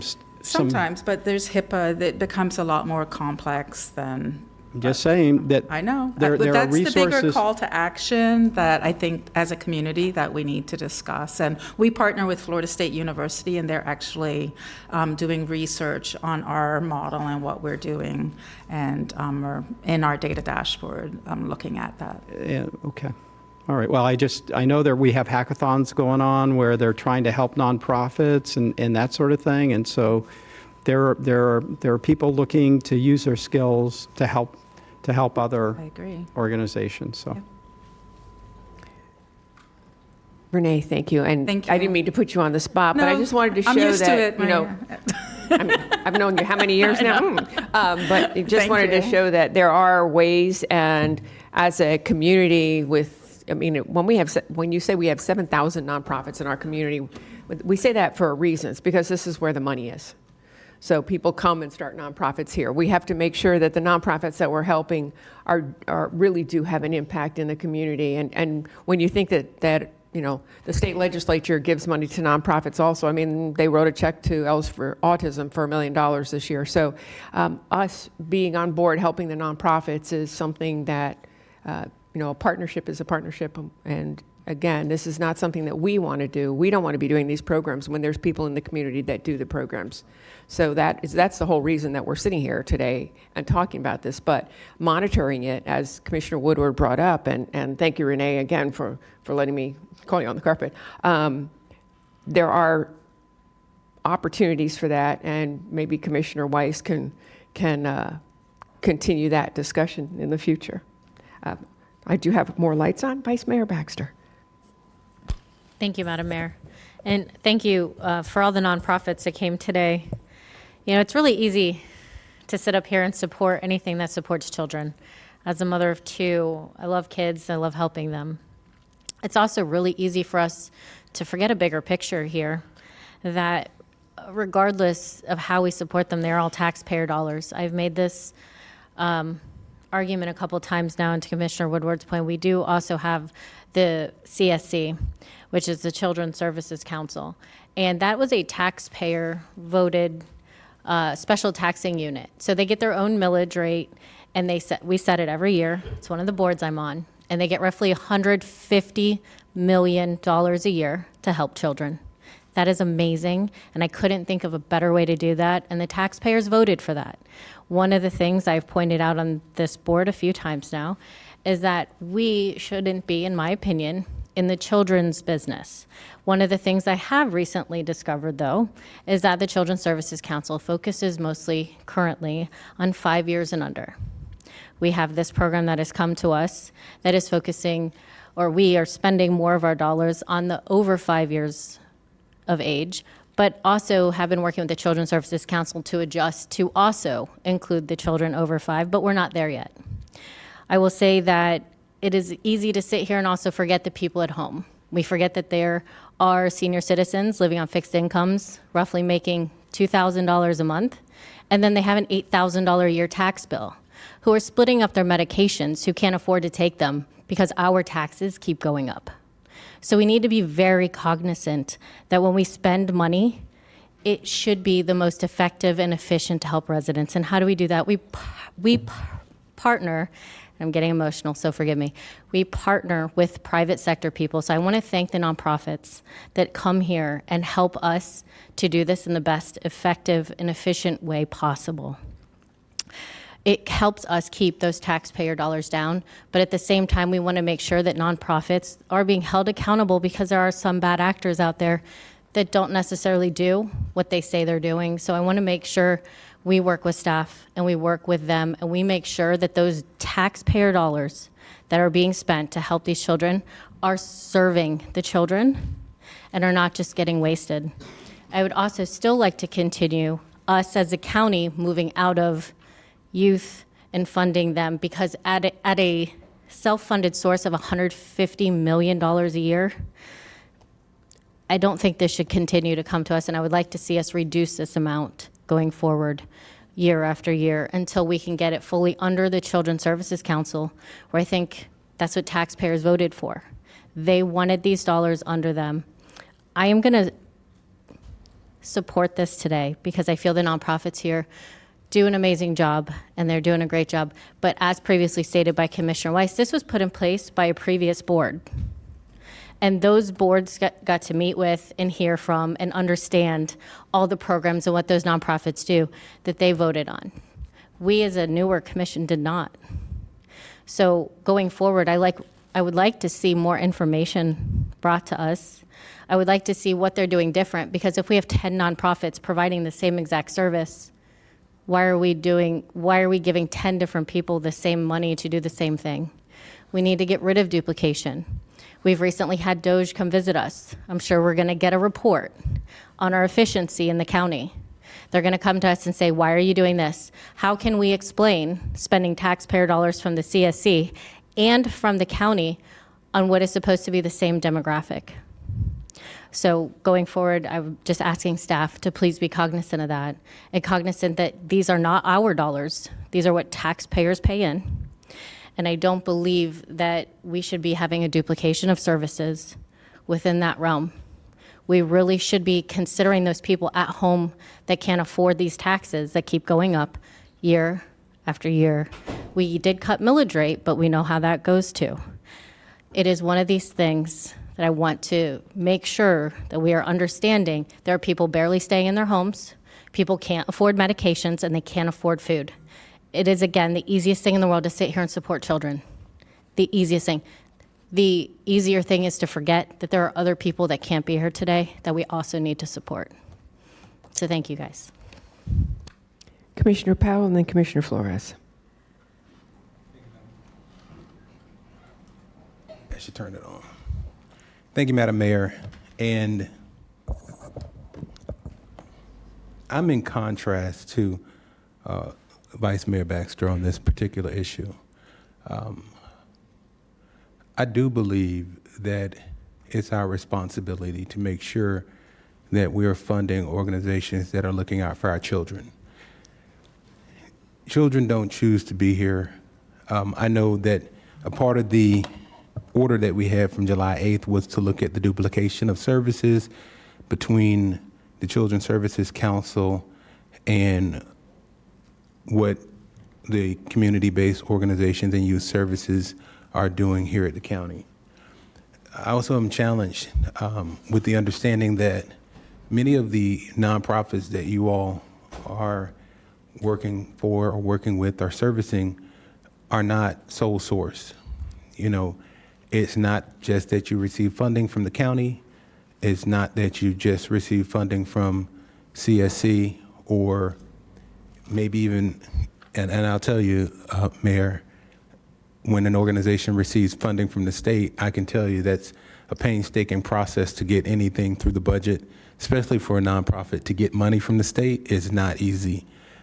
There's a lot that goes on behind the scenes to get money from the state for your entity or agency. And a lot of times, your senator, your representative, your lobbyist, your CEO are all working it with the president of the Senate, the Speaker of the House, and even the governor's office.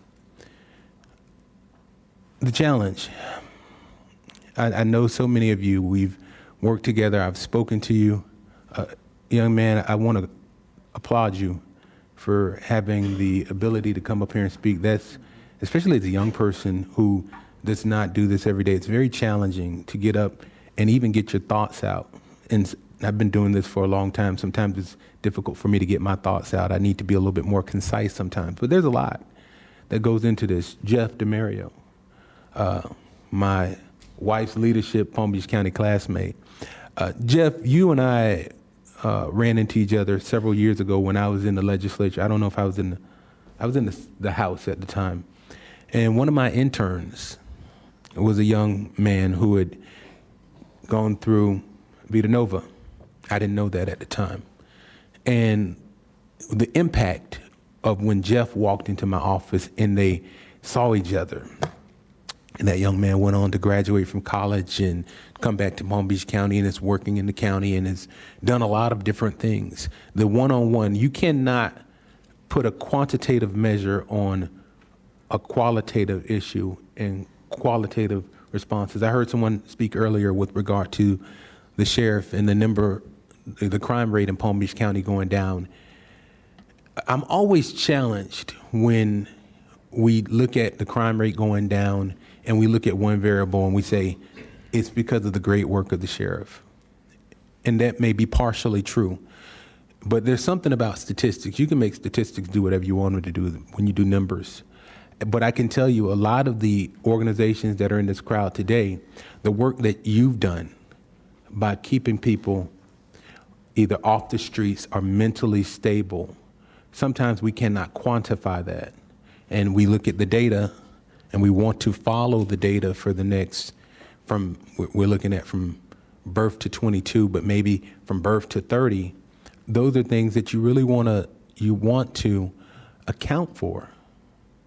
Pathways to prosperity, the work that you've done and the number of youth and adults who you've served, all of the work that you put in is something that I want to make sure while I'm here, and I'll be here until somebody beats me, right? Or until I turn out, right? I want to make sure that as an advocate, this is something that I'm able to watch and to make sure we secure. I see the funding for CSC for the year 2024. Let me look at this again. 2024-2025 fiscal year, the funding for CSC is $126,748,219,000. And that's for the different programs that the Children's Services Council will sponsor. What the county is doing with less than $12 million is a drop in the bucket. And what you all are able to do is just a small fraction of what we do when we work together. I want to thank staff, and I want to congratulate you on the number of awards that our youth services and our community-based agencies have continued to get. Tammy, you spoke about, thank you. I have to take these on and off and on and off. But you spoke earlier with regard to the sanctuary. I noted it. The sanctuary model of trauma-informed care. That's a big deal. It is a big deal. Palm Beach County is the only government agency in the state of Florida to be able to receive that certification, and is only one of 3 governmental agencies who have received that certification in the United States. It is an international certification going all the way to Australia. I keep saying they should send me on a trip there, but it is an international certification that really recognizes how we approach children who have trauma, so that they can build resilience and be able to cope when they're adults. Thank you for that. The children and our seniors, Vice Mayor, you spoke about our seniors and being able to stay in their homes. That's very important as well. We've got resources in Palm Beach County, and we need to utilize them to the best of our ability. But the late Whitney Houston had a song, and it was the greatest love of all, that said that I believe the children are the future. Teach them well and let them lead the way. Show them all the beauty they possess inside. We as adults, we have the ability to inspire, and we can continue to do that. And it's our responsibility to make that investment. The greatest investment is not an investment in infrastructure, an investment in land. Those are great investments, absolutely. But the greatest investment that you could make, and that I've ever made, has been the investment in people. It's called human capital. It's called social capital. It's who do you call when you don't have anyone in your family who you know who you can speak to? You speak to the people who've spoken life into you. And a lot of times as young people, there may not be somebody else who's speaking life into a person. Life and death abide in the power of the what? The tongue. They say sticks and stones may break my bones, but words will never hurt you. Words will kill you. So we have to speak life. And I want to make sure while I'm here that we're doing everything in our power. Yes, follow the data. Let's make sure that the programs are working. But we have tracking mechanisms to make sure they're getting the dollars. And we do these annual reports every year. And the nonprofits that are not strong and are not doing what they're supposed to do, they disappear. They fail to exist. So it's up to us to make sure this small investment is the biggest investment that we can make. That's the investment in people. With that, I close. Thank you. Or we're done. Commissioner Flores. Thank you. All right, where to begin? I guess I'll start with Commissioner Weiss's comments, and I want to ask him to repeat it one more time. You did the math on this, right? And you said it was how many per week? It's 4 cents per week. 4 cents. Yeah. 4 cents per week. You know, I think this is just an investment into our community. I think when you see a community thrive is because you have investments that you have made into the community. I think it's because we care. I think it shows that we want to make sure that nobody falls through the crack. And even though we're making a very small investment, I consider this very small compared to the grand scheme of things. When you look at the county's budget, overall budget is $9 billion. Yet we're talking about allocating $12 million to youth, behavioral, substance abuse. So we're making a very small contribution towards a very large problem, which, by the way, we're only scratching the surface. The need is far greater that these dollars go. The request that we received today was 3 times what we're actually giving them. We're only scratching the surface. And I see it. I see it every single day. I see it in my community. I see it as I'm driving in here. I see it everywhere, that we're only scratching the surfaces. So when I see these nonprofits wanting to step up and doing God's work, by the way, because you stretch a dollar as far as a dollar can be stretched. To me, it's an investment because it signals that we want to live in a great community. I sit on the Criminal Justice Board, and I see the back end of the problems that we have. I see when people are going into the system. I think what we have to realize is, do we want to fund them the issues at the end? When they go through, they create issues in the community, they come out with a record, now we got to figure out a mechanism, decide whether we want to, build another jail and continue to have that population continue to grow, or do we catch it on the front end? Do we invest in our people, in our youth, in our families? It's not easy out there, folks. I have kids, moms, dads, sleeping in cars. I got the school district back here. I know they're here because they care. And all we're doing is just making a very tiny investment to help each dollar help a family, help a children. Yeah, we can talk about DOGE, or we can talk about efficiency and tracking kids. But at the end of the day, without the dollars, we can't track anybody. Without the dollars, we can't see the impact that it has in our communities. I seen it firsthand. Green Acres, I think I saw them on here getting $33,000 Green Acres is one of the very few programs that offers middle school and high school kids a place to go after school. $33,000 to help like 60 kids over a year-long program. These are kids that are growing up in a safe place who have become great students who are now working at youth services department, and some of them are either in the PBSO and some are even in fire rescue. Because of the work that they had a safe place to go after school. I'm one of those kids. I grew up with my mom, my sister, my grandparents all in the same household. And after school, I had to figure out where to go. Thank God I like sports, but every day after school, I went to the Boys and Girls Club. So I'm a product of the Boys and Girls Club. I had a safe place to be. Some of my friends were out slinging drugs. Some of my friends from high school are no longer here. So I've lived it. I haven't been in the ivory tower. I know what it's like on the ground. And the work that you guys do matters. It has an impact. And we need more. We need more of an investment into this area.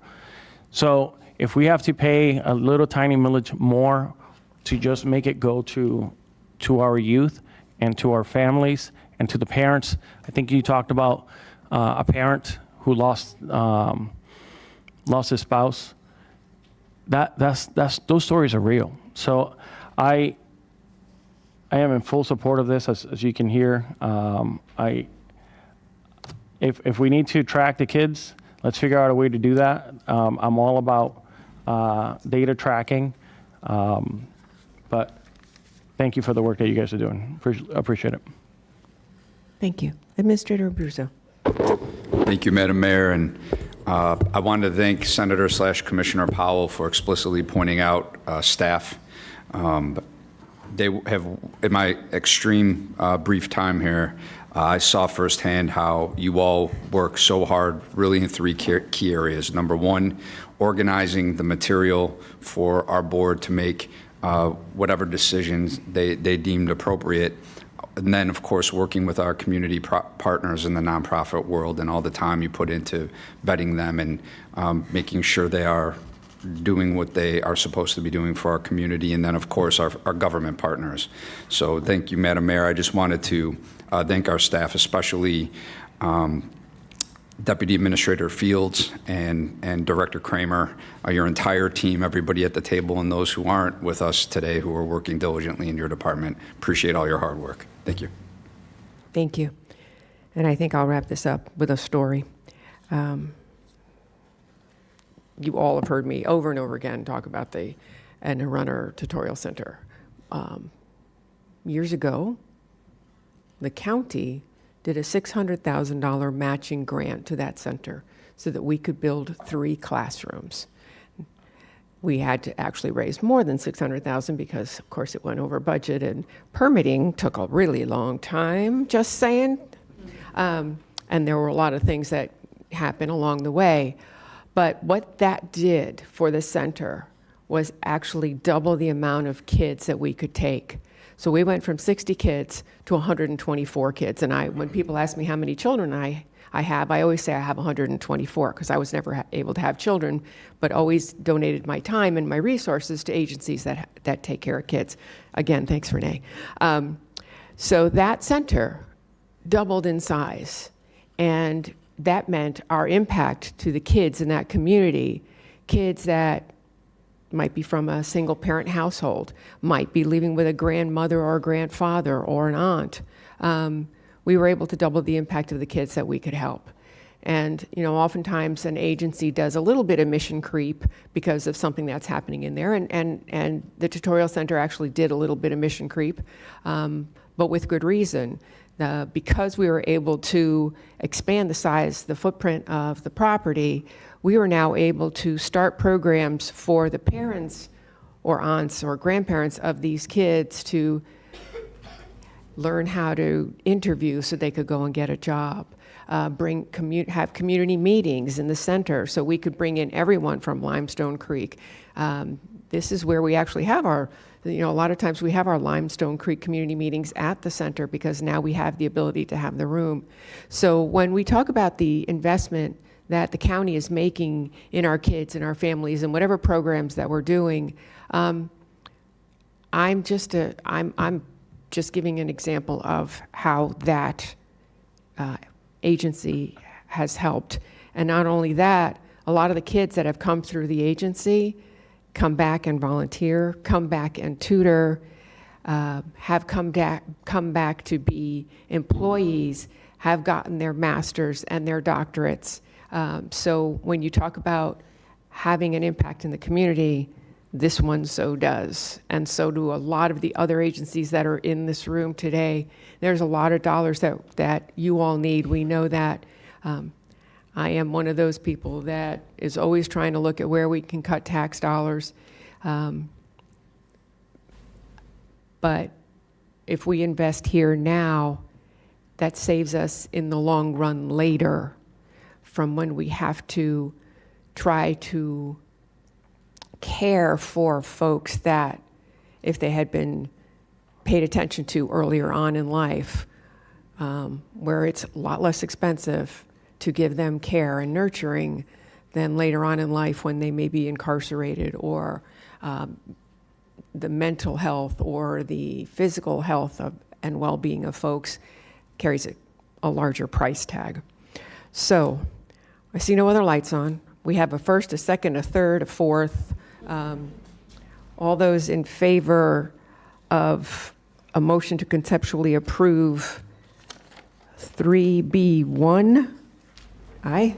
Say aye. Any opposed? See that motion carries 7-0.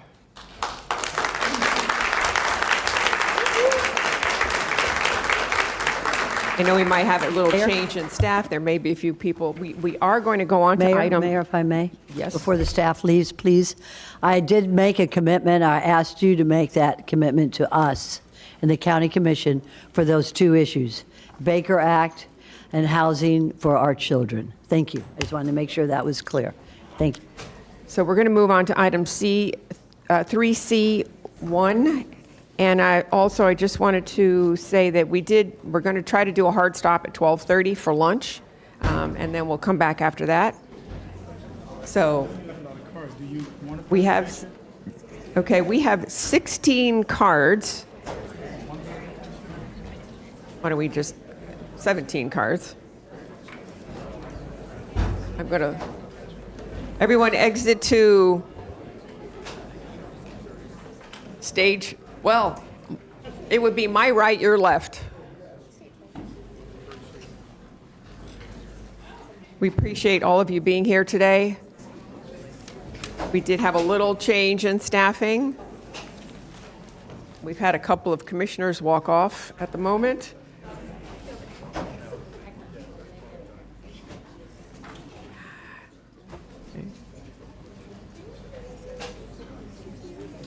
How about now that we've gotten the children out of the equation and now we're going to community services, how long is this presentation? You can just answer questions if you want.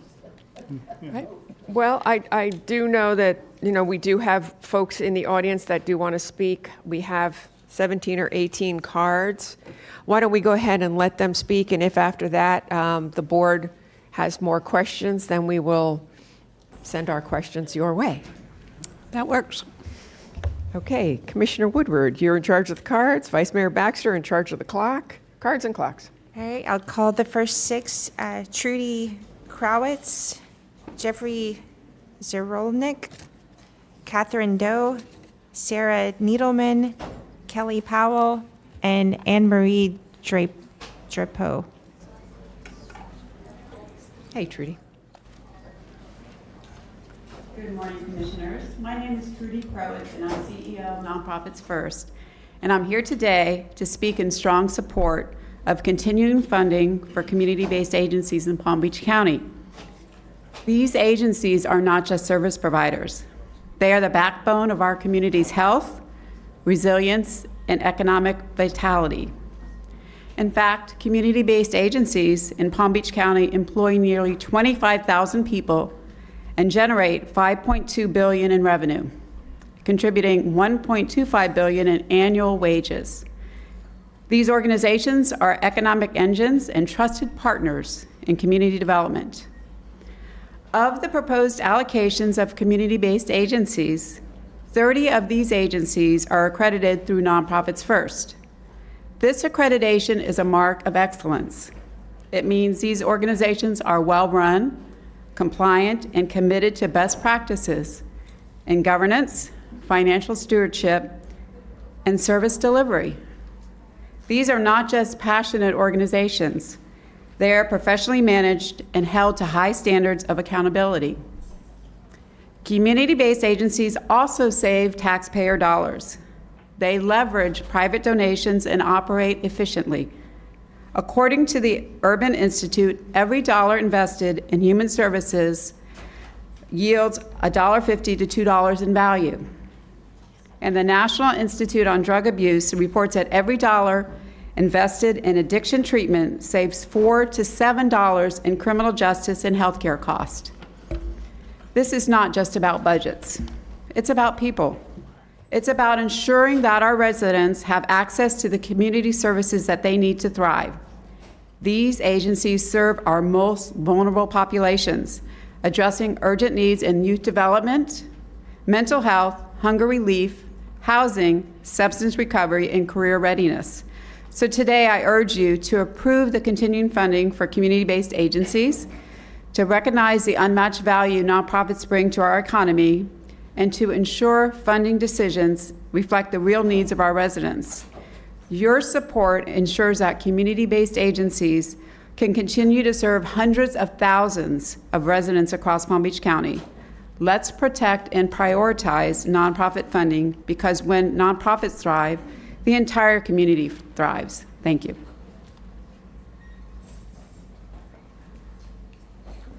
Good morning. We're still at morning. My name is Jeff Sorolnik, and I am the CEO of JARC Florida, serving adults with developmental and intellectual disabilities. I have no skin in the game. We are not one of your recipients, but I am here to urge you to continue to fund that gap that many of our nonprofits face, that without your support, services would be cut back and hundreds, if not thousands of individuals would be left without a place to go, a place to turn when they have a need, and the importance of receiving services that make a difference and give them a quality of life. So I ask you not only to consider now, but please continue to develop strategies and plans so that you can support these entities long into the future and help them develop strategies that they can become stronger and be less of a burden on the county while they're serving a greater number of individuals out in our community. Thank you for your time and your efforts. Hold on one second. Hold on. Commissioner Sachs has Yeah, a hello, question. Mr. Zarelli. Good to see you. Hi, Maria. Thank How are you? Yeah, good to see you, Jeff. I want everyone to know that you're not on this list for receiving funding, but what you do with those who have intellectual and physical disabilities is you empower them to be proud of themselves and find jobs. Yes, it's all about dignity and pride and receiving that paycheck and feeling that they can be a contributing member of our society. And I just want to ask you two questions, and I appreciate Mayor for letting me speak to one of our folks here. How many people does JARC serve presently? We serve 160 every day in our day program and have 113 in our residential programs. We're in the process of building a new 12,000 square foot life skills center, and tomorrow we're breaking ground on our 11th group home. Very good. And all of this is done through private donations? Private non-funding donations, yes. And okay, so thank you so much for that. And I want to thank you for coming and speaking on behalf of all the other agencies who really should follow the lead of what you do at JARC. Thank you so much, Thank Mr. you very, very Zarelli. much. Thank Appreciate you. everything you all do to make our community better. Thank you. You're welcome. Good morning, everyone. My name is Sarah Needleman, and I am a social worker serving Palm Beach County. Today, I implore you to approve the vital funding for our community-based agencies. In my role, I support LGBTQIA+ individuals battling substance abuse. I witness every day that addiction is rarely solely about the substance itself. It often stems from deeper issues such as isolation, trauma, housing instability, and insufficient access to affirmative mental health care. Community-based agencies are uniquely positioned to tackle these challenges head-on. As a social worker, I recognize that well-being is a multifaceted continuum. To effectively help individuals, we must consider the community surrounding them. For my clients, organizations like Compass serve as more than just service providers. They are indispensable lifelines that offer prevention, education, and a sense of belonging, effectively intervening before crises escalate. Investing in these agencies is not only a wise use of public funds, but also a profound ethical imperative. A society's true character is measured by how it supports its most vulnerable members. This investment also makes economic sense. Every dollar spent on community-based prevention translates into substantial savings on emergency services, incarceration, and the devastating human costs associated with addiction and homelessness. If this funding is not approved, we risk widening critical gaps in care. The message this sends our most marginalized residents, transgender youth, seniors, people of color, and those living in poverty, is that their survival is not a priority. As a transgender woman and a social worker, I can tell you that this funding is a matter of life or death for many in our communities. Your vote today is more than a line item. It reflects our nation's core values. It signifies a commitment to compassion, community, and a vision where everyone has the resources they need, not just to endure, but to truly thrive. I urge you to stand with our community and fund these essential agencies. Thank you. Thank you. Hi, thank you again for the opportunity to speak. My name is Kelly Powell, CEO at Community Partners of South Florida, and I would just like to also share a little information about our programs and the return on investment that we're seeing in the community and the cost it takes for us to run these programs. Regarding our community-based therapy, the allocation that we receive from the county's behavioral health services allows us to serve over 650 people, clients each year at the cost of about $223 per client. That really allows us to provide services to each client that range from resilience, strengthening, decrease the public resources, potentially increasing productivity in the community. We know that the community-based therapy behavioral health focuses on supporting both direct care and related community services that extend beyond that direct care, generating significant value for the community. As we know, these investments also help with reducing costs for hospitalization, law enforcement needs, shelters, and loss of productivity. In addition, we're very proud of the work we're doing in our Securing Our Future Initiatives program. With that, we are very proud that this flagship effort has reduced child poverty and strengthened economic mobility for families through a two-generation wraparound model. Excuse me. By integrating support such as case management, training, housing, financial coaching, this program allows us to really address the root causes of generational poverty. Each participating household is associated with a net return on investment from the research we have done with the families we are serving of approximately $85,000 to $149,000 a year in their economic development. We have seen incredible success stories through this program, moving people from out of poverty into home ownership. We have several families within our own program that have actually bought homes through us during this time. So to us, that is one of the best success stories there is, really looking at generational poverty.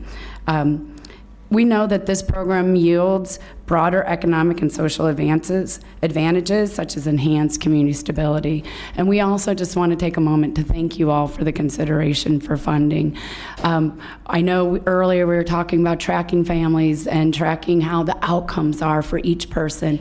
And as Renee Lehman, we are also working in Salesforce tracking to ensure that we're not duplicating services, to really look at all the services that are required. And we've shared that with the county to help expand that. So together, I think we are all working closely to ensure moving forward. So we're proud that you guys are interested in that as well. So thank you very much, and we appreciate the consideration.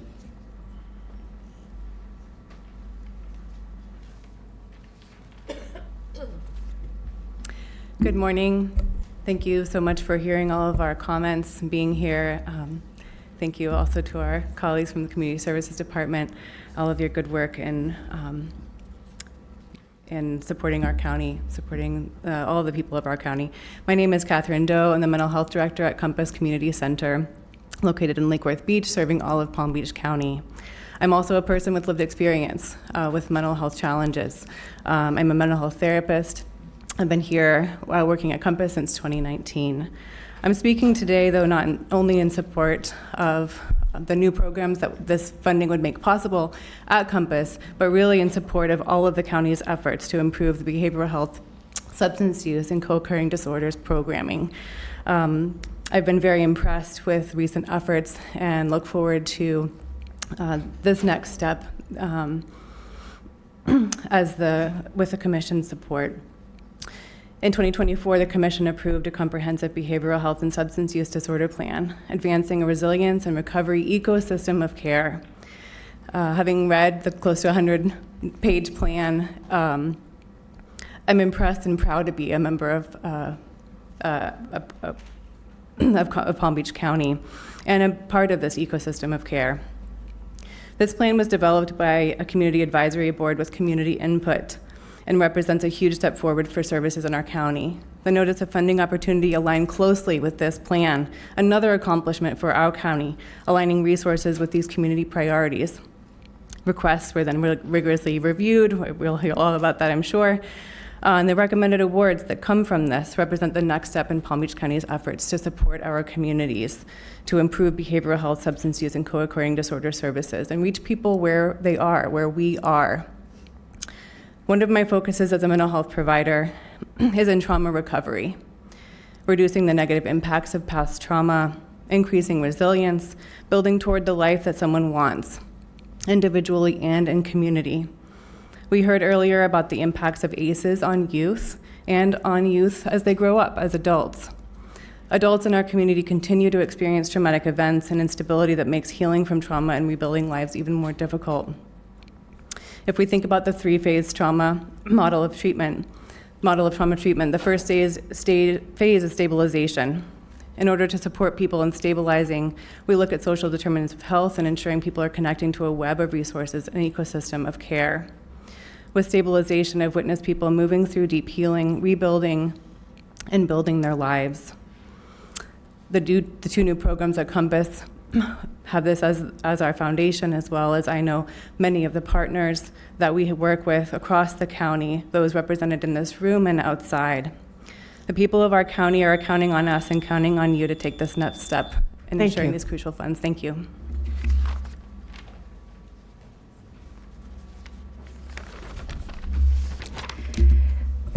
Good morning.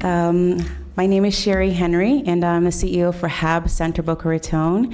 And I wanted to start off by recognizing Commissioner Weiss' comment earlier and echoed by Commissioner Flores that nonprofits are doing God's work. I am very fortunate to serve this organization, HAB Center Boca Raton.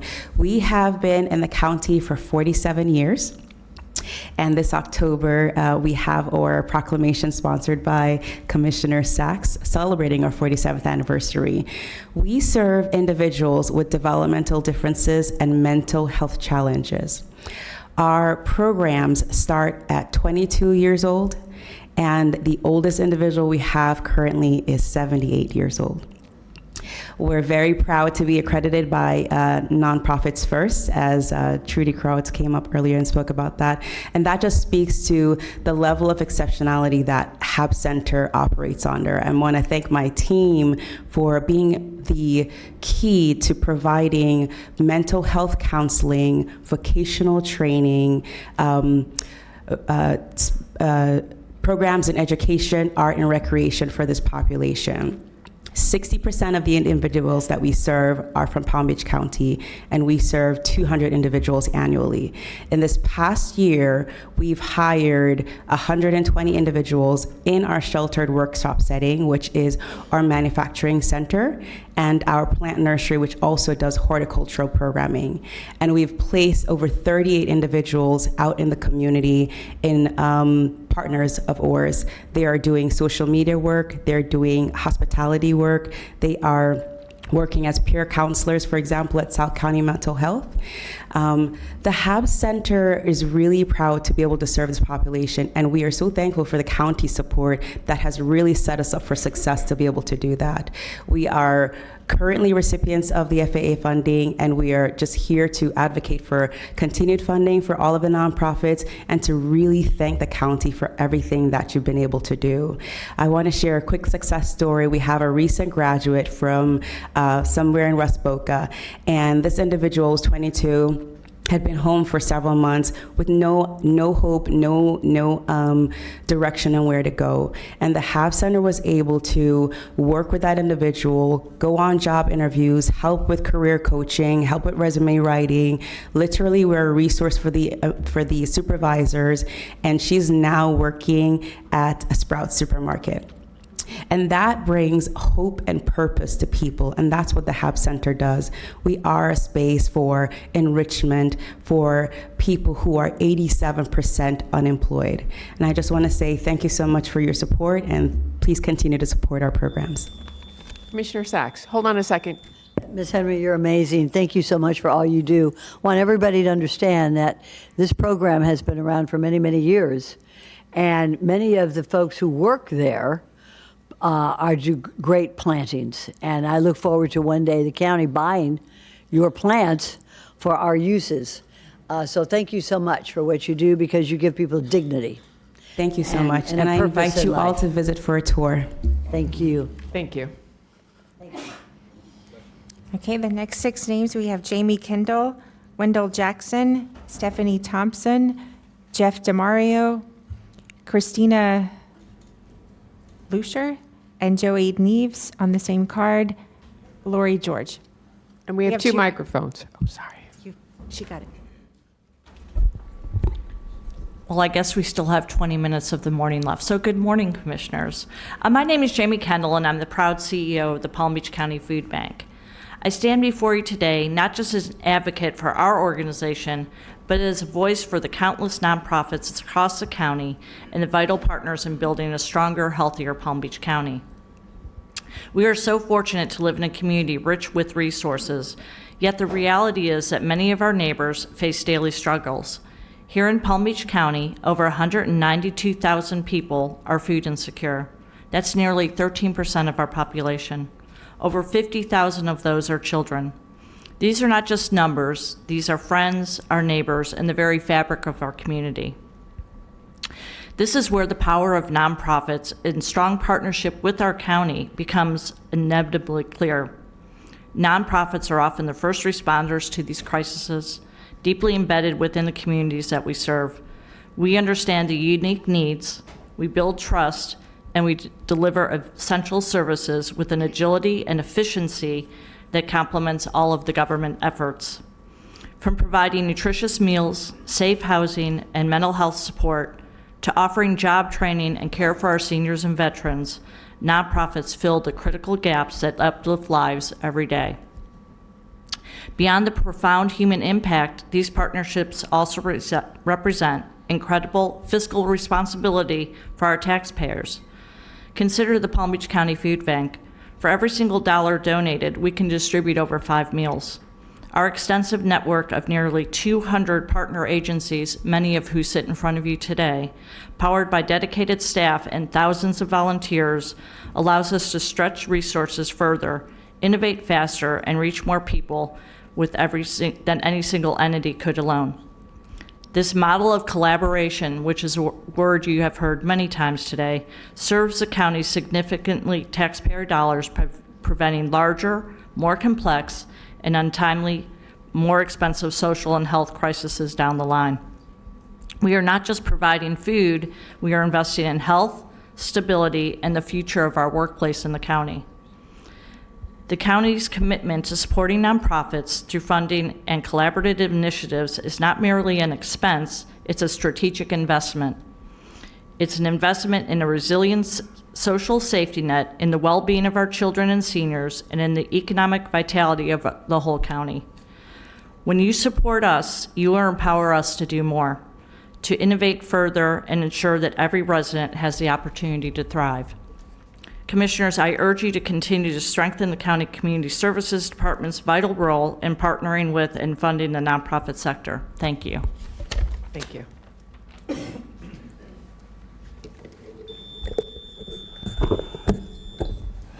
Hi, Jeff. Good morning, good afternoon, Commissioners. Again, my name is Jeff DeMario. I'm the Chief Executive Officer for Vita Nova. Good afternoon to our partners in the audience and friends. Vita Nova receives funding from FAA, and I stand in support of this funding and just want to tell you some things that may not be in a presentation today. Vita Nova makes an investment of $6,750 through this funding per youth to help youth become more stable and chronic homelessness and get on their feet. I think the thing you need to know about this funding that's probably a salient point today is that the youth we're working with are 18 to 25 years old, and these youth are not at the same starting place as most youth that are 18 to 25. That's why the business sector can't just take this on with this apprentice programs and internship programs. There needs to be an intervention before our youth enter those systems or those processes because they need a little more encouragement. They need the life skills that weren't trained. Look, there's a lot of nuance about having a family and talking to your kids. It happens at the dinner table like I spoke about. It happens at nighttime. You are teaching life skills as a parent. A lot of our youth that are from the foster care system or homeless miss those opportunities, and as a result, when they turn 18, the starting point is completely different. But here's another interesting point. It's not just about money as it is other things that's provided through FAA support. You know, I happen to believe that when we help a youth figure out their true potential, they're also living to their purpose. And so what happens is a youth is able to find work that they love to do. And so when a youth is working, we know that they're less likely to do other things like crimes or less likely to take other high-risk behaviors. And so by helping through this funding, we're helping youth find employment in their true purpose. In addition, we're closing the gap for older youth. This 18 to 25-year-old situation is a little bit of a mystery. You know, at 18, you're an adult and supposed to know all this stuff. You don't. You still need life support. And so this helps close that gap. Look, we're breaking cycles of poverty and long-term homelessness with this funding. We're aligning county priorities. I won't go into that because I'm sure it's in the presentation. And then finally, we know that early intervention is really a lasting intervention. And so thank you for your support today and for listening to me, and thank you.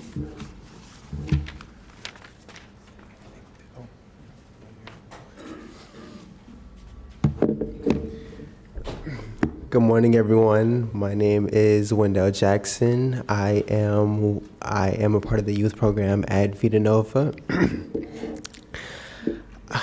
I'm 21 years old, and I found out about Vita Nova at the age of 20 after being homeless for 3 years. At the time where I felt that I was completely hopeless and at my wit's end, Vita Nova came through and they helped me pave the way. When going to Vita Nova, I had a resume set, but I didn't know how to speak to employers, and nor did I know how to keep the job and be able to have reliable transportation there. And that's where Vita Nova stepped in. I was able to join the program for the employment services, and during my time, the case manager was able to sit down with me. She helped me understand how to make a budget, how to save for emergency funds, and how to save for my future. Not only that, the case manager sat down with me and she helped me understand how to reform my resume to really help me understand what employers are looking for. Not only that, they provided me with professional clothing, and any chance they had, they would sit down with me and do pre-interviews. So anytime I would go to any interview that was presented to me, I would be extremely knowledgeable, and I would go into the interview prepared for anything the interviewer would throw at me. And quite frankly, they showed me the importance of asking questions with the interviewer. It showed me that I really should have been doing it from my very first job, quite frankly. But I really, really want to just say that Vita Nova helped me in such a short amount of time with their employment services, case management services, financial services. I currently now work as the executive assistant for integrated healthcare systems, and I can say that I am so much higher in my life than I'd ever thought I'd be before. And quite frankly, I just want to give a huge shout out to integrated healthcare systems for accepting me and allowing me to just show my potential. And I can say if it had not been for their social services support and their on-the-job training, I wouldn't be here speaking to you all today. And I want to thank you all for giving me the option to just come up here and speak to you all. And I just want to say that I come to you all today. I just ask for your support and funding for the employment services for all homeless youth that Vita Nova connects with, such as myself. I know myself and all my peers, we want to work and we want to contribute, but we don't have the services and we don't have the service and support that Vita Nova offers. Thank you. Thank you. And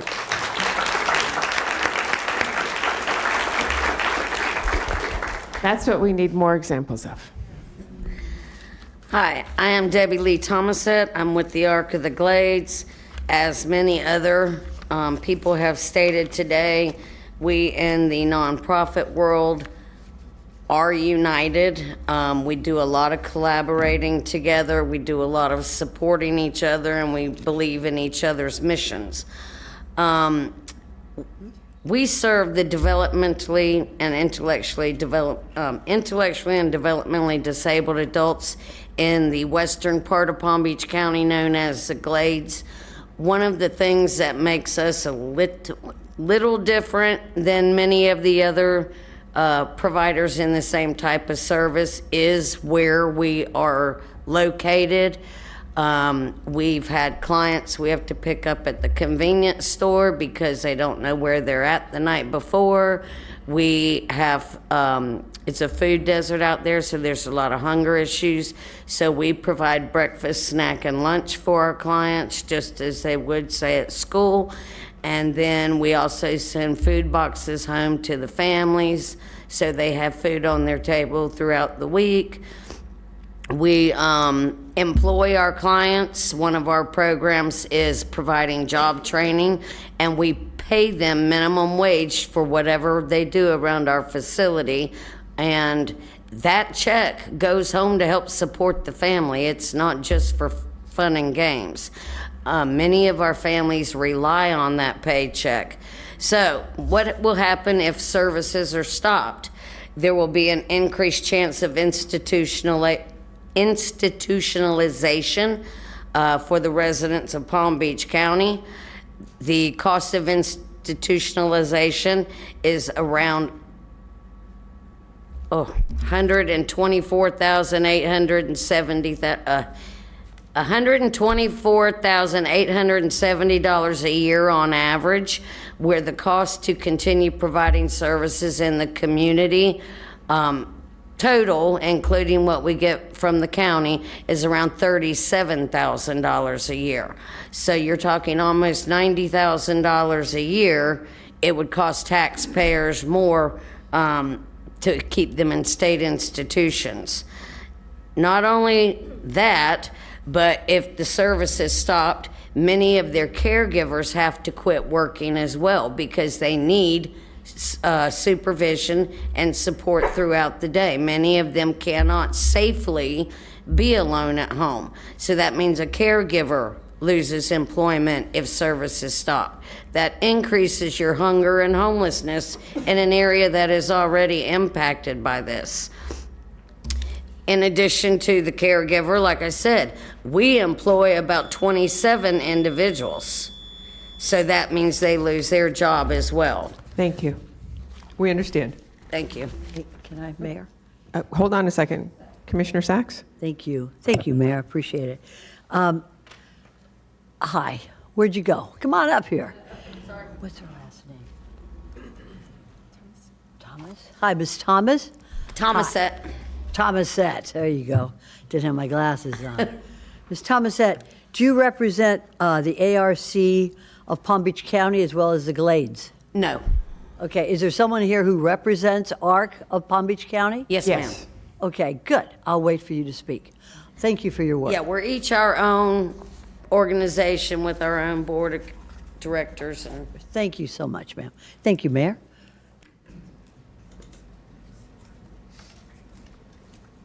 Good afternoon. I'm Christina Lucier. I'm the Vice President the Vice President of Community Programs with the Lord's Place, and I'm here with my colleagues Joey Nieves and Tyrena Phillips, our Director of Homeless Outreach and Clinical Services, and we'll be very efficient with your time, I hope. We would like to thank the Palm Beach County Community Services Department for developing a community-wide process for using the FAA funds to address some of the root causes of behavioral health and substance use disorders. We especially appreciate the plan's focus on social determinants of health, such as access to stable housing and recovery capital. The Lord's Place is uniquely positioned to contribute to this effort. For decades, we've championed the vital role of housing and supportive services delivered by dedicated staff with clinical expertise and with lived experience in helping our community's most vulnerable individuals and families to move towards stability and recovery. This generates both cost savings for the community and life-changing outcomes for participants. So I wanted our experts on clinical and lived experience to share. Good morning, good morning. I just want to give you a quick glimpse of how we help our client. Tyrena Phillips, Director of Clinical Services at the Lord's Place. Just a quick glimpse, just a fictitious name, Ms. Johnson, but very real, breathing individual who receives services with us. Just to give you a quick glimpse, she had chronic health conditions, mental health conditions, addiction. She had complexities in her life with the Department of Children and Families, but the wraparound supports that we was able to provide her were mental health supports, medical advocacy, weekly check-ins with clinical support, educational support, and recovery services as well. This has enabled her to re-engage with other children who are in custody of family members, maintained her sobriety, stabilized her mental health, and became a strong advocate for her own needs. She reconnected with primary health providers and successfully underwent 2 life-changing hip surgeries due to childhood disability, and she is now on track to get her GED. If we have this money to continue with our supporting our clients, we can continue to see these success stories. Thank you. How's everybody doing? Joey Nieves, Director of Homeless Outreach at the Lord's Place.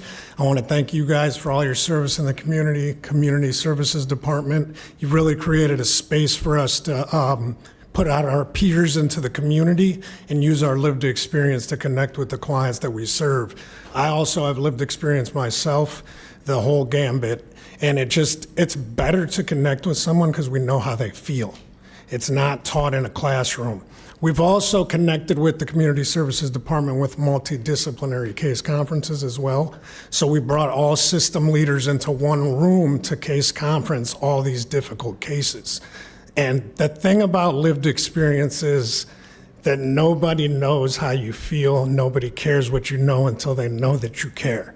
So I thank you all, and I just ask that you thank you. Thank you.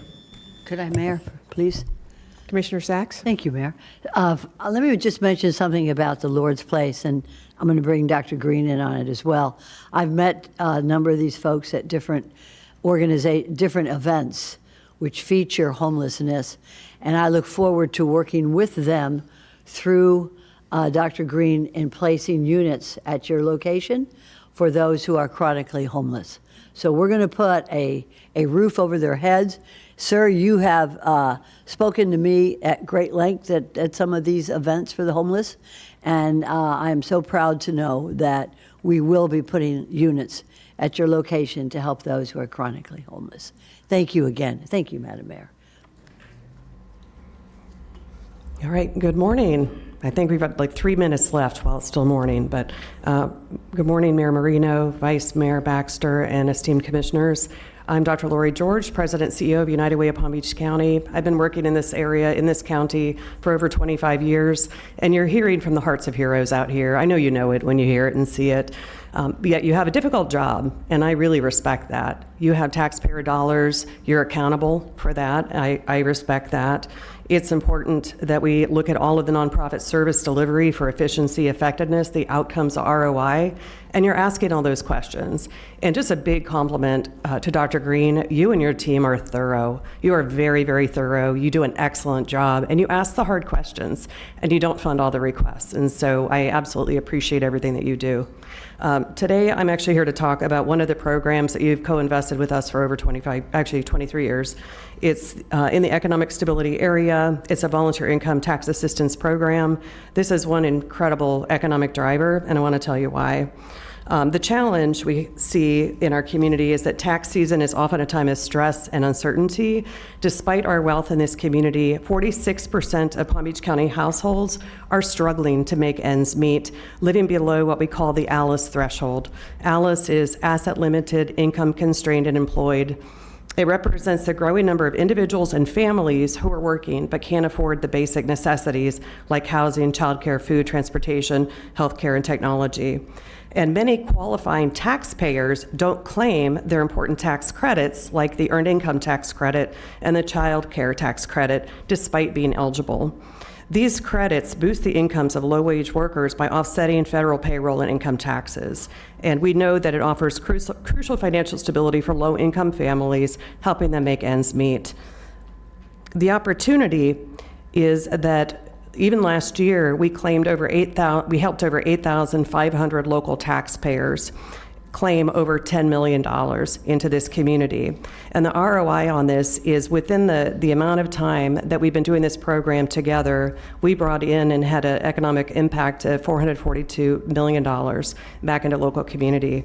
But the thing that I think is most impressive is when we go and talk to the individuals that need the support services, they are so grateful.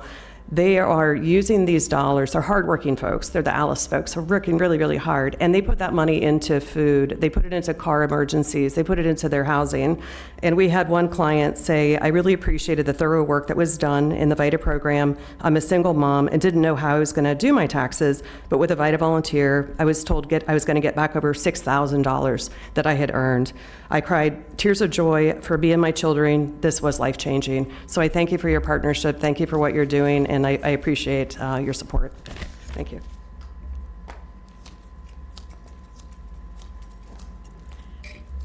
I get to say good afternoon, everyone. Thank you for allowing me the opportunity to speak. I'm Stephanie Thompson, Executive Vice President at the Drug Abuse Foundation.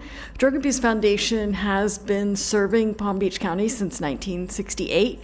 We are a full-service, not-for-profit, fully licensed, nationally accredited substance use treatment agency that serves over 3,000 individuals each year across 13 different programs, including prevention, intervention, a 24/7 emergency receiving center, which is also a Marchman Act receiving center, detox unit, men's and women's residential treatment, a residential program for pregnant and postpartum women and their infants, a level 4 residential program, which provides recovery support and housing to individuals who need a little more services and some help with housing and job support, and case management, care coordination, and outpatient services.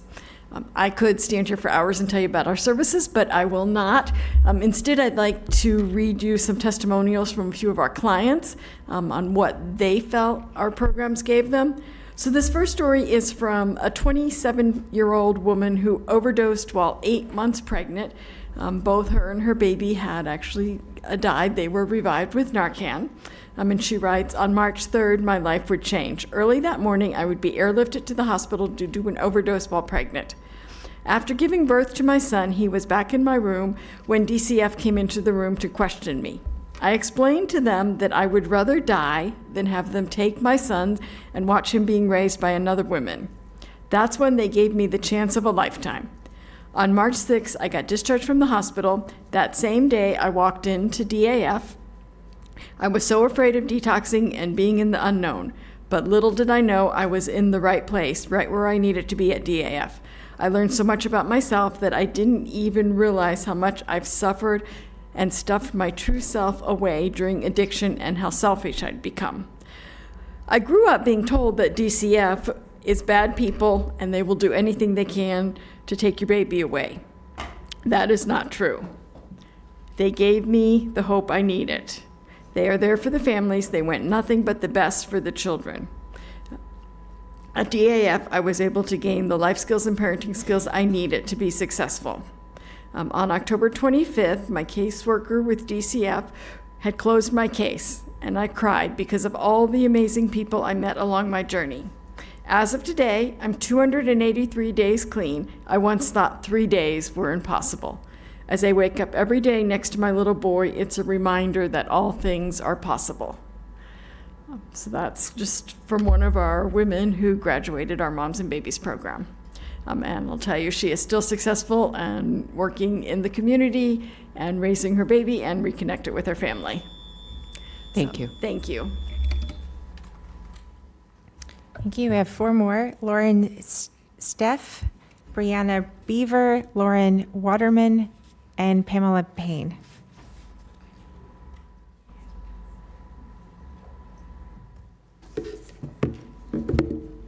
Good afternoon. My name's Laura Waterman. I'm the Director of Community Programs at Gulfstream Goodwill Industries. I have the pleasure of overseeing our program capabilities of the Palm Beaches for adults with intellectual and developmental disabilities. A lot of them have gotten up, a lot of my coworkers and nonprofits have gotten up and talked about what this population is. So I really just want to fill you in on what we do and also a story from a success story. We do career exploration for adults with these disabilities. That can be a long process for them to get ready to go out just to interview. So that takes a lot of time and a lot of effort on our staff. But when we see the results on the other end, it makes it so much worth it. We have person-centered case management. We enrich lives through purposeful activities, educational and community outings, social skill building, self-advocacy, health, nutrition, and safety classes, certified music and dance therapy, just to name a couple of things. One of the things that stands out for us is we have a print shop on site, and our participants get to do on-the-job training, and they get paid for doing it in our print shop. This allows them to see what it's like to work, to show up to work, how to put their phones away when they're at work, all of those things that they can practice with us before they go out into the community. We do serve participants from 18. Our oldest is 63. And the story that I'm going to tell you about is someone who is turning 27 today. I'll be going back and having cake with them when I leave here. So Sam, who is a participant with us, I won't use his last name, he started the program. He's very distant. He suffered from PTSD as well as bipolar and other disabilities. When he started, he did not engage in any of our programs. He just sat off by himself, really just kept to himself. After meeting with this case manager and coming up with his plan and his goals, little by little, we got him to engage in the program. He came to us, we did a mock interview with him, we gave him clothes to come into the program the next day, do the mock interview. He went out and interviewed, with the Hilton, and he served there as a bar back as an on-the-job training. When that was over, they didn't have a position for him, but he didn't give up. He came back, we encouraged him. He went back and he interviewed again, and he got a position working in the kitchen. He has now made friends at work. He has friends in the program. He comes to us 3 days a week because he's working on the other days. So he's splitting his time and still engaging in program. Since he got hired, one of the things that Sam has stated to us over and over again is that he is so grateful that we invested in him, but we also didn't give up on him. And that's what we need to do for these folks that would be just sitting at home, not having a purpose. So we give a purpose in our program. I support this funding 100%. Thank you. Sorry. Hello, my name is Brianna Beaver. I'm the Senior Program Manager for Family Promise of Southeast Florida. I want to thank you all for the funding recommendation. And at Family Promise of Southeast Florida, we empower families experiencing homelessness to achieve sustainable independence. For more than 17 years, we have walked alongside families through their most difficult moments, restoring dignity, building resilience, and creating pathways to a brighter future. Our reach grew in 2023 when we expanded beyond southern Palm Beach County and into all of Palm Beach and Broward counties. This included opening satellite offices and outreach sites in community spaces.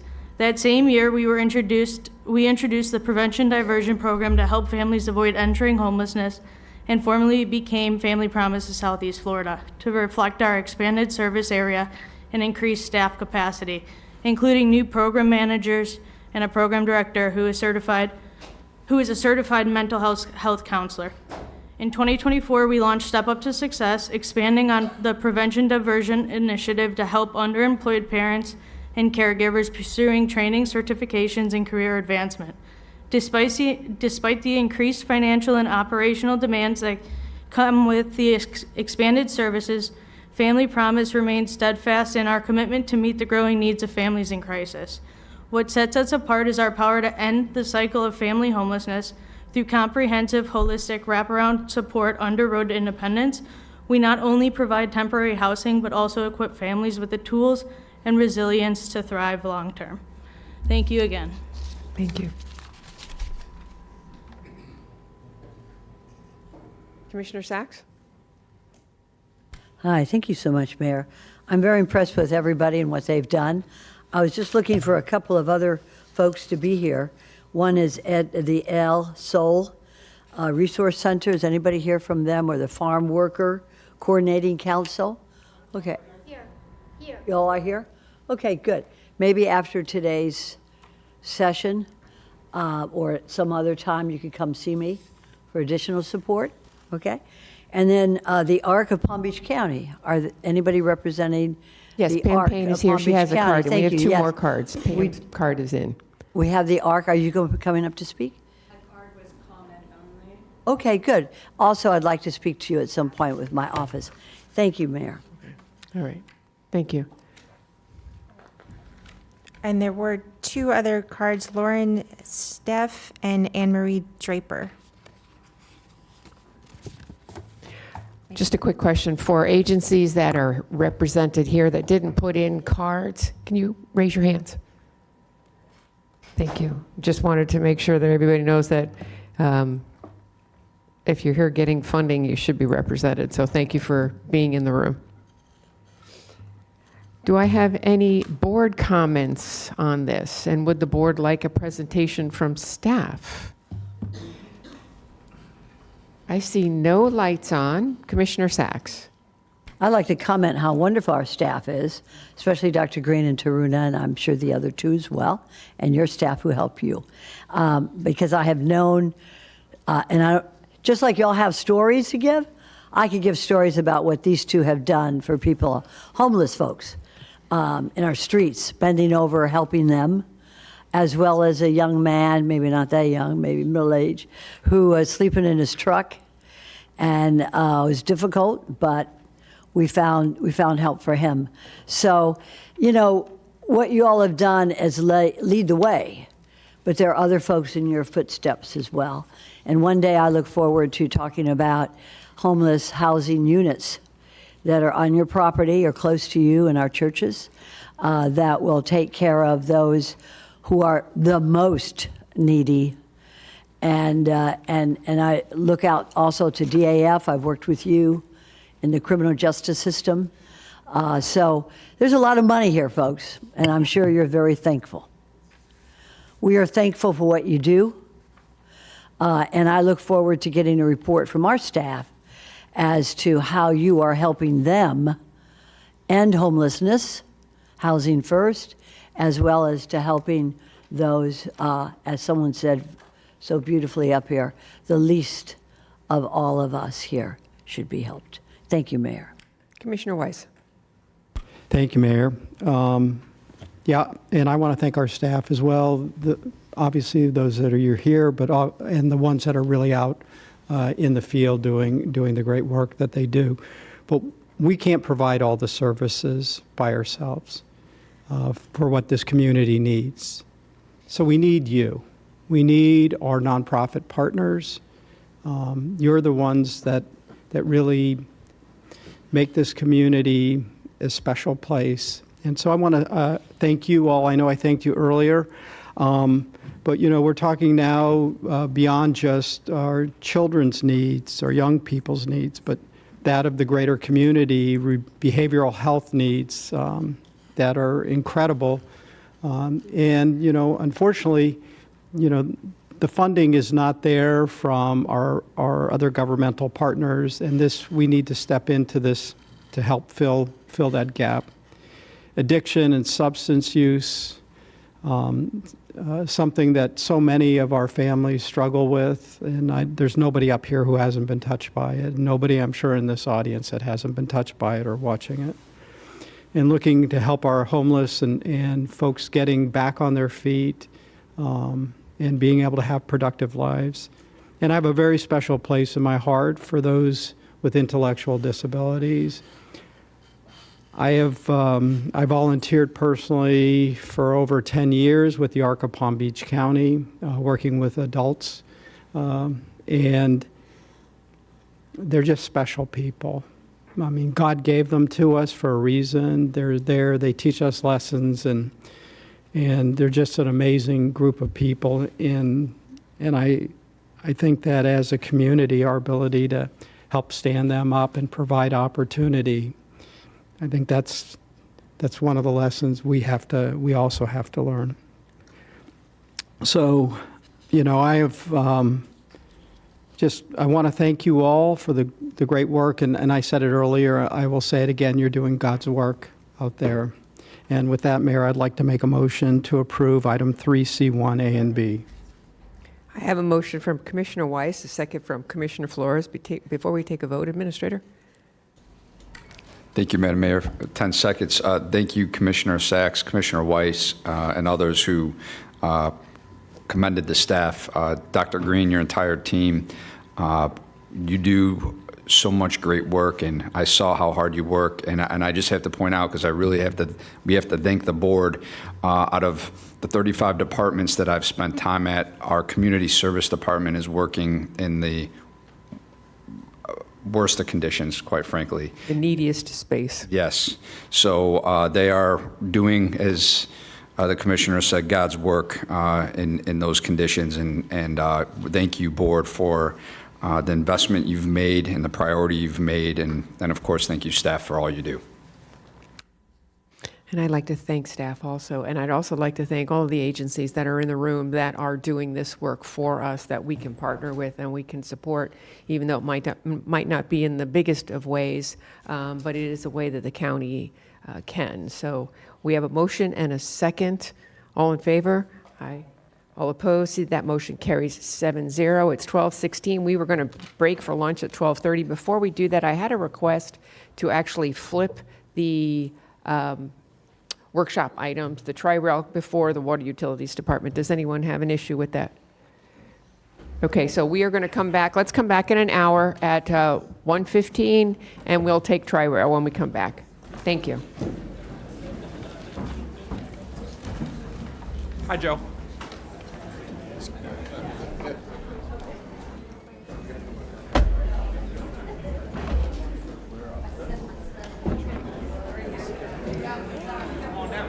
I looked up at 14 seconds and I couldn't fit it in. It's okay.